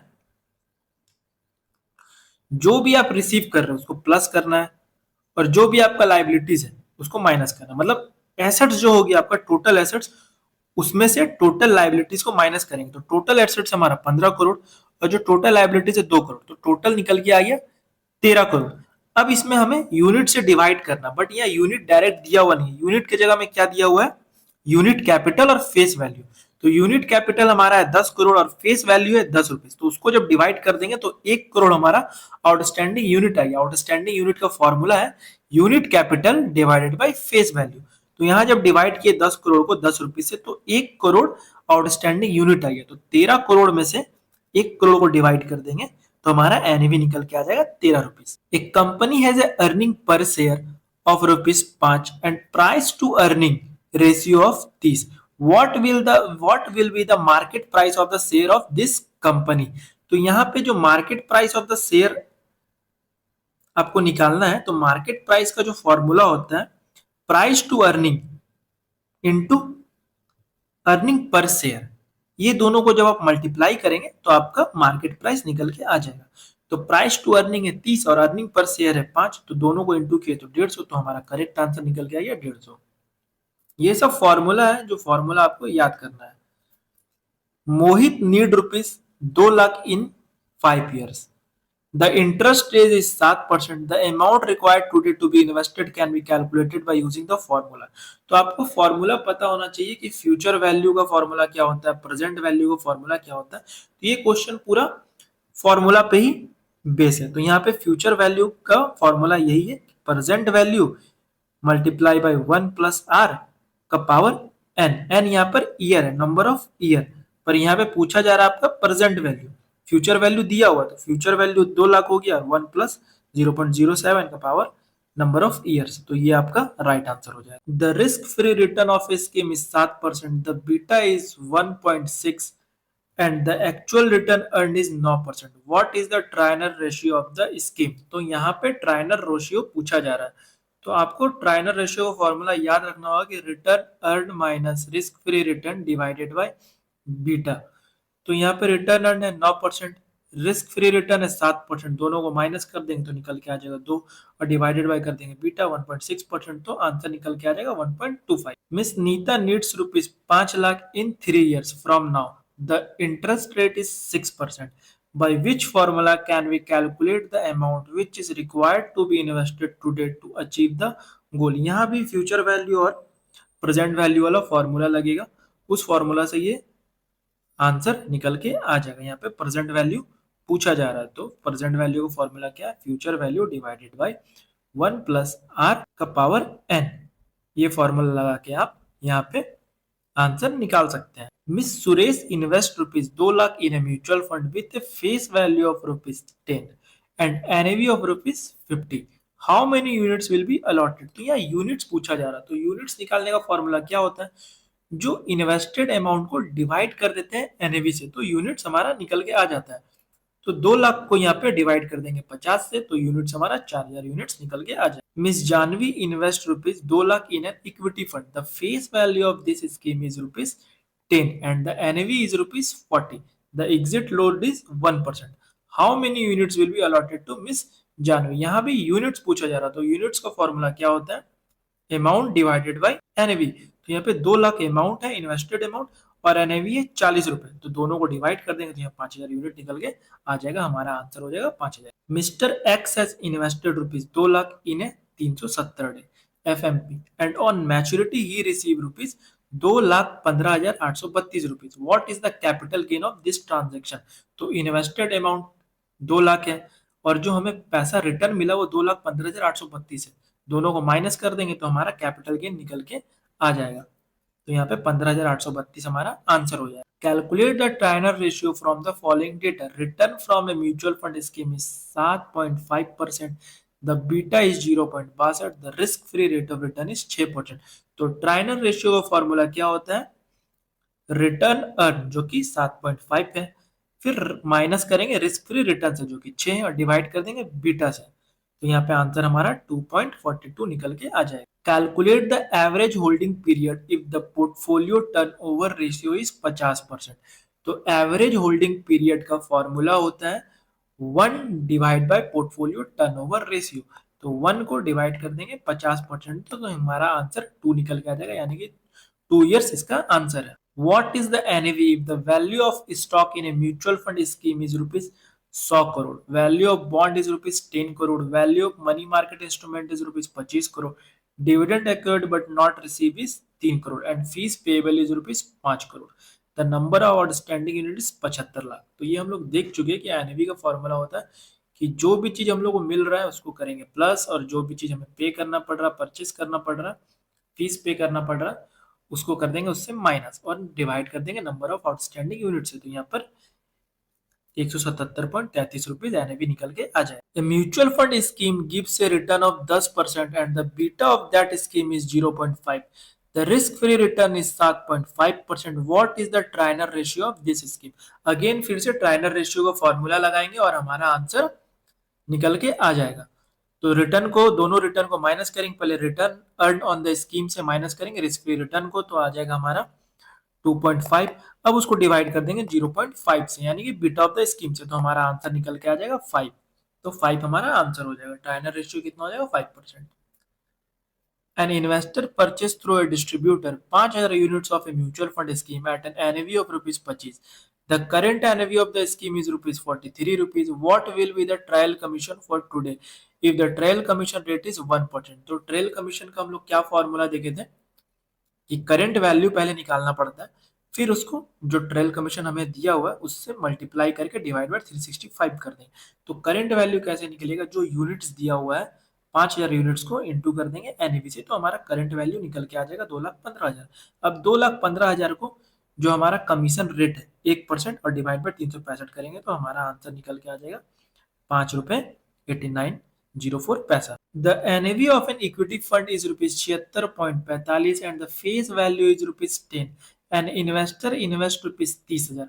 How many units will be allotted to him? तो यहाँ पे यूनिट्स पूछ रहा, तो यूनिट्स हम लोग कैसे निकालते हैं? जो इन्वेस्टेड अमाउंट होता है उससे एनएवी को डिवाइड कर देते हैं। तो यहाँ पे 30,000 को डिवाइड करेंगे 76.45 से, तो हमारा आंसर निकल के आ जाएगा 392.41 यूनिट। इसका राइट आंसर होगा। Return from A fund is 11.5% and the risk free rate is 7%, the standard division is 3 and beta is 1.9, what will be the denominator for calculating the Sharpe ratio. तो Sharpe ratio में beta का कहीं कोई काम नहीं होता है, और यहाँ पे डिनोमिनेटर पूछा जा रहा, मतलब कि नीचे वाला पार्ट क्या होगा वो पूछा जा रहा है।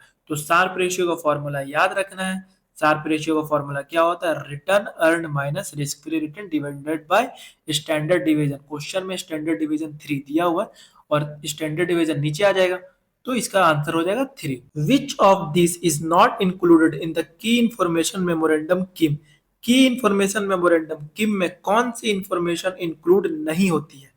पहला ऑप्शन है dates of issue opening, issue closing and reopening. दूसरा ऑप्शन है इन्वेस्टमेंट ऑब्जेक्टिव। तीसरा ऑप्शन है risk profile of the scheme. चौथा ऑप्शन है function of the sponsor trustee and AMC. तो इसका राइट आंसर है function of the sponsor trustee and AMC.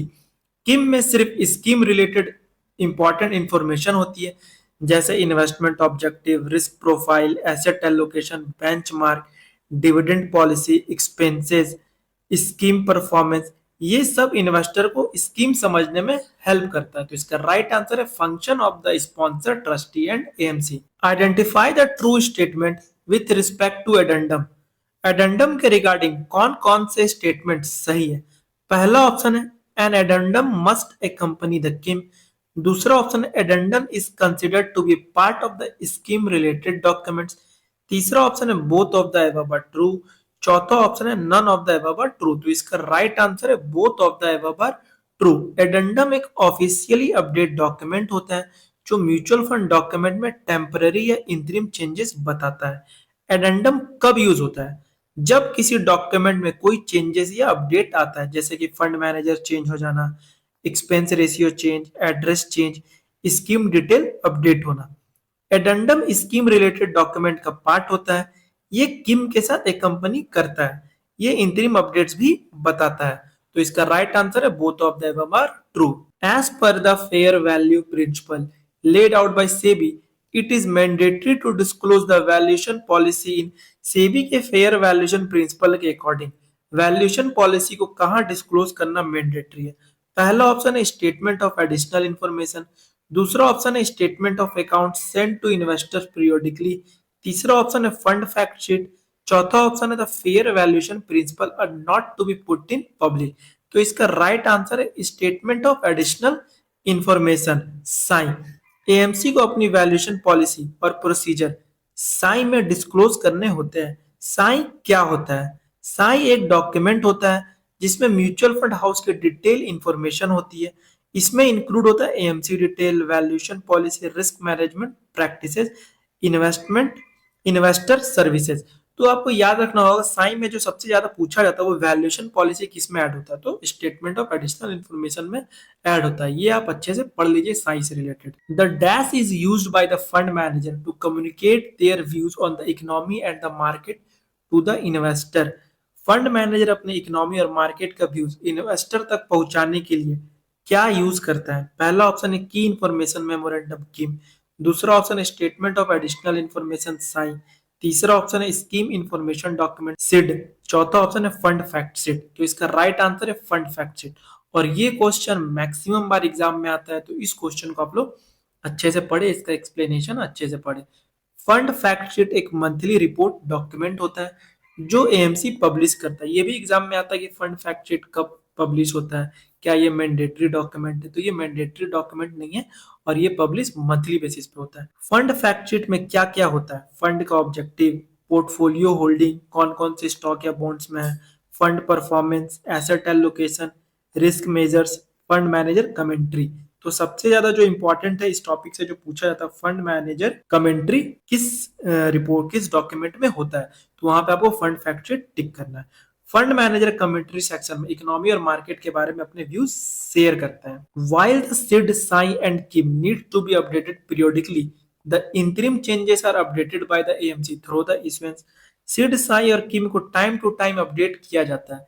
Interim changes को एएमसी क्या इशू करके अपडेट करती है? पहला ऑप्शन है फैक्ट शीट यानी कि फंड फैक्ट शीट, दूसरा ऑप्शन है डायरेक्टर्स रिपोर्ट, तीसरा ऑप्शन है ऑडिटर्स रिपोर्ट, चौथा ऑप्शन है एडेंडम। तो इसका राइट आंसर है एडेंडम।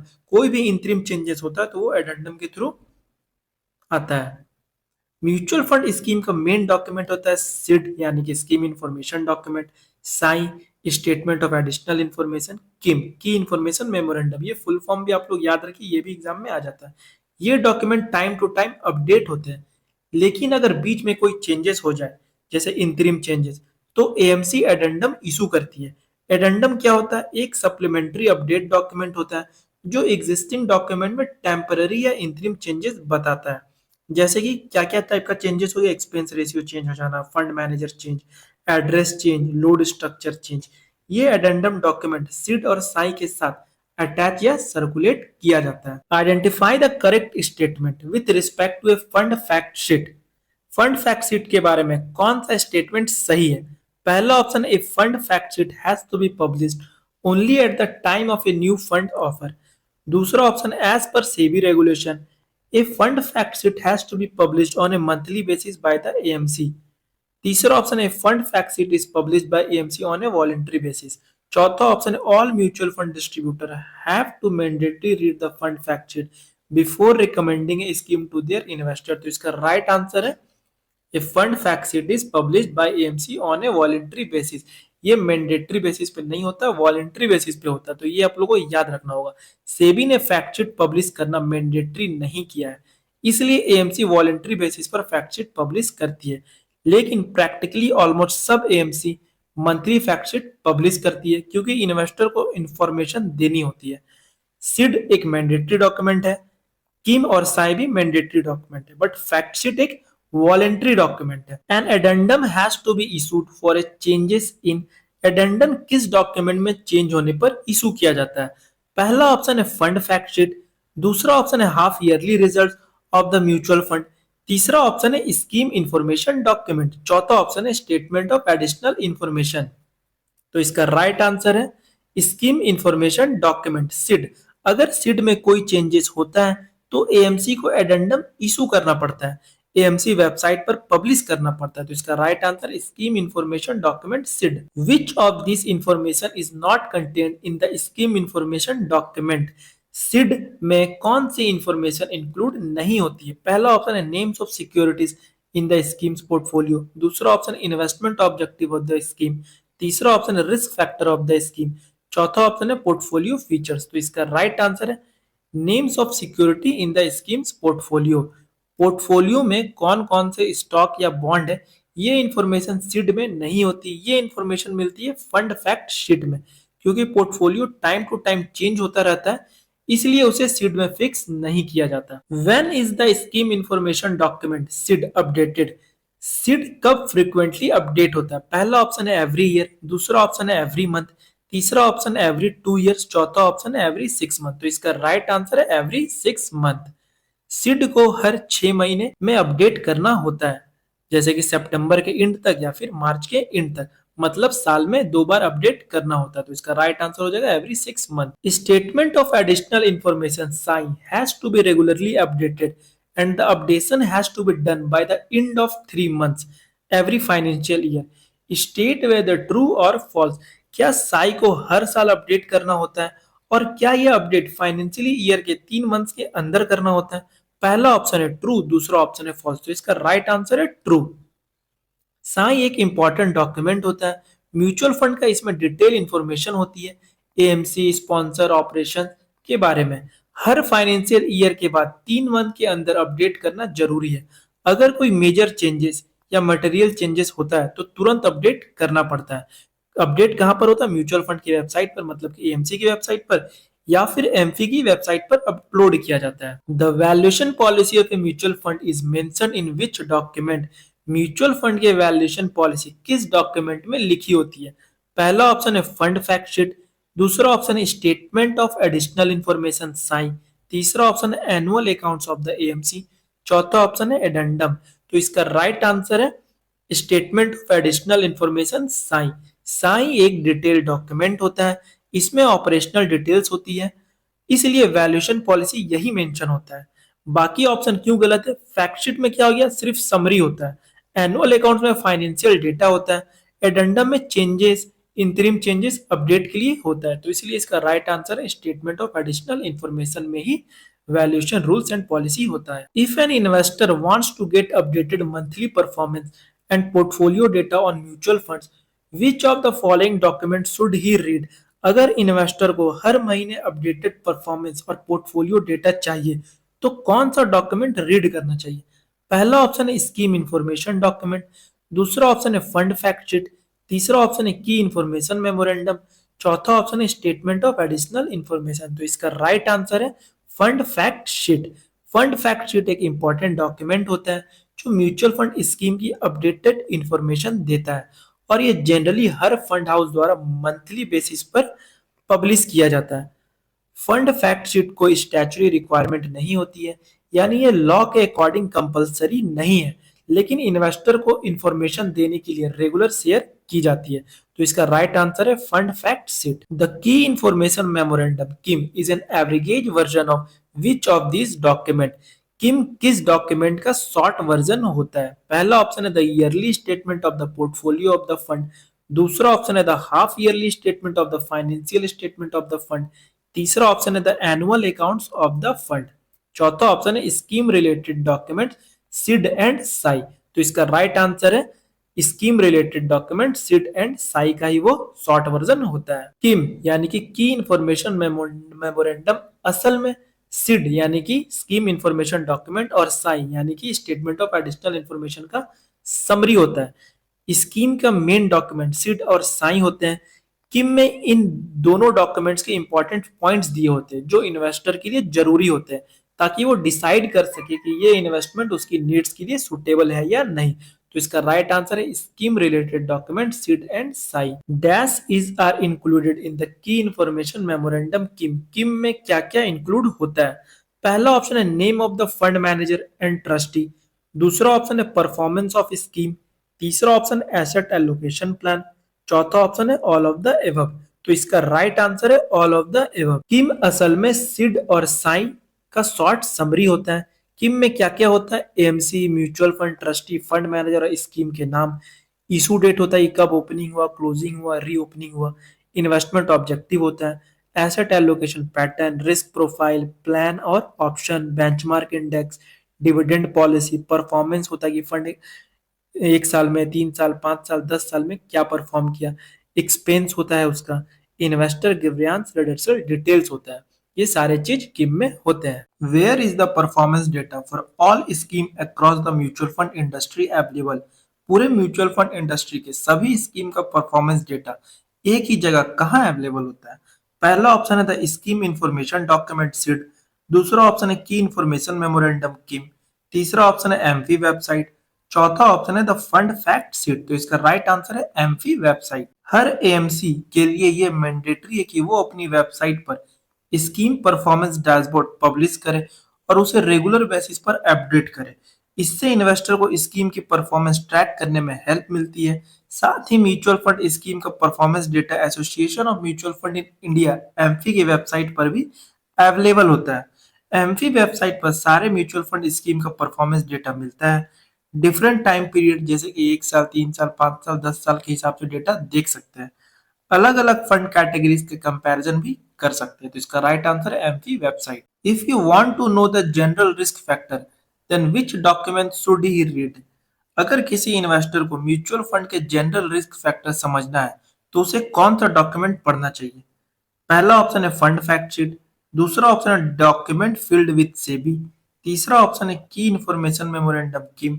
चौथा ऑप्शन है स्कीम इंफॉर्मेशन डॉक्यूमेंट सीड। तो इसका राइट आंसर है scheme information document SID. Scheme के risk scheme information document SID में क्लियरली मेंशन होते हैं। दो टाइप के इसमें रिस्क मेंशन होते हैं, जनरल रिस्क और दूसरा स्कीम स्पेसिफिक रिस्क। तो इसलिए इसका राइट आंसर हो जाएगा scheme information document SID. The new fund offer dates are published in the dash. NFO के डेट्स किस डॉक्यूमेंट में पब्लिश होते हैं? पहला ऑप्शन है both key information memorandum and scheme information document. दूसरा ऑप्शन है स्टेटमेंट ऑफ एडिशनल इंफॉर्मेशन। तीसरा ऑप्शन है की इंफॉर्मेशन मेमोरेंडम। चौथा ऑप्शन है स्कीम इंफॉर्मेशन डॉक्यूमेंट। तो इसका राइट आंसर है both key information memorandum and scheme information document. SID में भी एनएफओ डेट्स होते हैं और किम में भी एनएफओ डेट्स होते हैं, क्योंकि किम जो होता है समरी होता है सीड एंड साई का। तो उसमें भी NFO opening date, NFO closing date और रीओपनिंग डेट होते हैं। तो इसका राइट आंसर है बोथ की इंफॉर्मेशन मेमोरेंडम यानी कि KIM and scheme information document यानी कि SID. A summary of the scheme related information document is found in the कौन सा डॉक्यूमेंट समरी होता है स्कीम इंफॉर्मेशन का? पहला ऑप्शन है स्टेटमेंट ऑफ एडिशनल इंफॉर्मेशन। दूसरा ऑप्शन है की इंफॉर्मेशन मेमोरेंडम। तीसरा ऑप्शन है फैक्ट शीट। चौथा ऑप्शन है एडेंडम। तो इसका राइट आंसर है की इंफॉर्मेशन मेमोरेंडम किम। स्कीम इंफॉर्मेशन डॉक्यूमेंट और स्टेटमेंट ऑफ एडिशनल इंफॉर्मेशन में स्कीम के डिटेल इंफॉर्मेशन होती है और म्यूचुअल फंड या एएमसी के स्टैट्यूटरी डिटेल्स भी इंक्लूड होते हैं जो स्कीम ऑफर कर रही है। Key information memorandum basically Sid और साई का शॉर्ट समरी होता है। इसमें सिर्फ वो की पॉइंट्स होते हैं जो इन्वेस्टर के लिए इंपॉर्टेंट होते हैं, ताकि वो डिसाइड कर सके कि इन्वेस्टमेंट उनके नीड्स के लिए सुटेबल है या नहीं। किम को मार्केट में इजीली और वाइडली डिस्ट्रीब्यूट किया जाता है। Securities and exchange board of India के रेगुलेशन के अकॉर्डिंग हर एप्लीकेशन फॉर्म के साथ किम देना मैंडेटरी होता है। Which of this statement is true with respect to key information memorandum KIM? KIM के बारे में कौन सा स्टेटमेंट सही है? KIM is a document that provides key information of the past performance of the scheme. दूसरा ऑप्शन है KIM is the annual newsletter of the mutual fund. तीसरा ऑप्शन है किम provides annual history of all mutual fund scheme. चौथा option है KIM is a document which must accompany all mutual fund application form. तो इसका right answer है KIM is a document which must accompany all mutual fund application form. किम एक ऐसा document है जो हर म्यूचुअल फंड एप्लीकेशन फॉर्म के साथ देना मैंडेटरी होता है। With respect to KIM key information memorandum, which of the following statement is not true? KIM के बारे में कौन सा स्टेटमेंट गलत है? पहला ऑप्शन है KIM is basically an average version of the offer letter. दूसरा ऑप्शन है KIM basically contains only the names of sponsor trust AMC, not their function. तीसरा ऑप्शन है the KIM is attached to each and every mutual fund application form. चौथा option है KIM has to be provided only if the investor ask for it. तो इसका right answer है KIM has to be provided only if the investor ask for it. ये option ही गलत है, इसलिए ये इसका राइट आंसर है। किम सिड और साई का समरी होता है जिसमें इन्वेस्टर के लिए इंपॉर्टेंट की पॉइंट्स होते हैं ताकि वो इन्वेस्टमेंट डिसीजन ले सके। ये डॉक्यूमेंट मार्केट में इजीली और वाइडली डिस्ट्रीब्यूट किए जाते हैं। Security and exchange board of India के रूल्स के अकॉर्डिंग हर म्यूचुअल फंड एप्लीकेशन फॉर्म के साथ किम देना मैंडेटरी है। इसलिए स्टेटमेंट किम सिर्फ तब प्रोवाइड किया जाता है जब इन्वेस्टर मांगे। ये ऑप्शन गलत है। The function of mutual fund scheme related documents include dash. Scheme related documents का मेन फंक्शन क्या है? पहला ऑप्शन है providing all the scheme related information to the investor. दूसरा ऑप्शन है providing a comparison of various mutual fund scheme. तीसरा option है both of the above. चौथा ऑप्शन है नन ऑफ द अबव। तो इसका राइट आंसर है providing all the scheme related information to the investor. Mutual fund के legal documents SID, SAI और KIM investor को स्कीम के बारे में पूरी जरूरी इंफॉर्मेशन देते हैं। ये डॉक्यूमेंट्स हेल्प करते हैं इन्वेस्टर को इन्फॉर्म इन्वेस्टमेंट डिसीजन लेने में, क्योंकि इनमें स्कीम के फीचर, रिस्क, ऑब्जेक्टिव क्लियरली दिए होते हैं। The format of key information memorandum KIM is as per the regulation related to dash. Key information memorandum का फॉर्मेट किससे रिलेटेड रेगुलेशन के अकॉर्डिंग होता है? पहला ऑप्शन है सिक्योरिटीज मार्केट। दूसरा ऑप्शन है रिस्क मैनेजमेंट सिस्टम। तीसरा ऑप्शन है स्कीम रिलेटेड डॉक्यूमेंट्स। चौथा ऑप्शन है valuation of a mutual fund. तो इसका राइट आंसर है scheme related documents. KIM, SID और साई का समरी होता है। इसमें सिर्फ वो इंपॉर्टेंट की पॉइंट्स होते हैं जो इन्वेस्टर के लिए जरूरी होते हैं ताकि वो डिसाइड कर सके कि इन्वेस्टमेंट उसके नीड्स के लिए सुटेबल है या नहीं। किम को मार्केट में इजीली और वाइडली डिस्ट्रीब्यूट किया जाता है। Security and exchange board of India के रेगुलेशन के अकॉर्डिंग हर म्यूचुअल फंड एप्लीकेशन फॉर्म के साथ किम देना मैंडेटरी है। The interim changes in a mutual fund scheme are updated to the investor through dash। Mutual fund scheme में बीच में होने वाले इंतरिम चेंजेस की इंफॉर्मेशन इन्वेस्टर को किसके थ्रू दी जाती है? पहला ऑप्शन है की इंफॉर्मेशन मेमोरेंडम किम। दूसरा ऑप्शन है statement of additional information Sai. तीसरा ऑप्शन है एडेंडम। चौथा ऑप्शन है स्कीम इंफॉर्मेशन डॉक्यूमेंट सिड। तो इसका राइट आंसर है एडेंडम। सिड, साई और किम को टाइम टू टाइम अपडेट करना जरूरी होता है, लेकिन अगर बीच में कोई चेंज आता है तो उसे एडेंडम के थ्रू अपडेट किया जाता है। एडेंडम क्या होता है? एक एडिशनल अपडेट डॉक्यूमेंट जो एग्जिस्टिंग स्कीम डॉक्यूमेंट्स में हुए चेंजेस को रिफ्लेक्ट करता है। एडेंडम को स्कीम रिलेटेड डॉक्यूमेंट्स का पार्ट माना जाता है और यह किम के साथ अटैच होना चाहिए। When is the statement of additional information Sai updated? Sai को रेगुलर बेसिस पर कब अपडेट करना होता है? पहला ऑप्शन है एवरी मंथ। दूसरा ऑप्शन है before 10th of January and 10th of July every 6 month. तीसरा ऑप्शन है एवरी 3 मंथ। चौथा ऑप्शन है before the end of 3 months of every financial year. तो इसका राइट आंसर है before the end of 3 months of every financial year. Sai के updation के लिए क्लियर रूल्स होते हैं। हर फाइनेंशियल ईयर के एंड के 3 मंथ्स के अंदर साई अपडेट करना जरूरी है। इंपॉर्टेंट चेंज होने पर इन्हें ऑनगोइंग बेसिस पर तुरंत अपडेट करना होता है और इन अपडेट्स को म्यूचुअल फंड की वेबसाइट और association of mutual fund in India AMFI की वेबसाइट पर अपलोड करना मैंडेटरी है। Where are the standard risk factor of a mutual fund scheme disclose? Mutual fund के जो स्टैंडर्ड रिस्क फैक्टर होते हैं वो किस डॉक्यूमेंट में मेंशन होते हैं? पहला ऑप्शन है फंड फैक्ट शीट। दूसरा ऑप्शन है एडेंडम। तीसरा ऑप्शन है statement of additional information SAI. चौथा ऑप्शन है स्कीम इंफॉर्मेशन डॉक्यूमेंट सिड। तो इसका राइट आंसर है scheme information document SID. SID में दो ब्रॉड कैटेगरीज के रिस्क हाईलाइट्स किए जाते हैं, स्टैंडर्ड रिस्क फैक्टर और स्पेसिफिक रिस्क फैक्टर।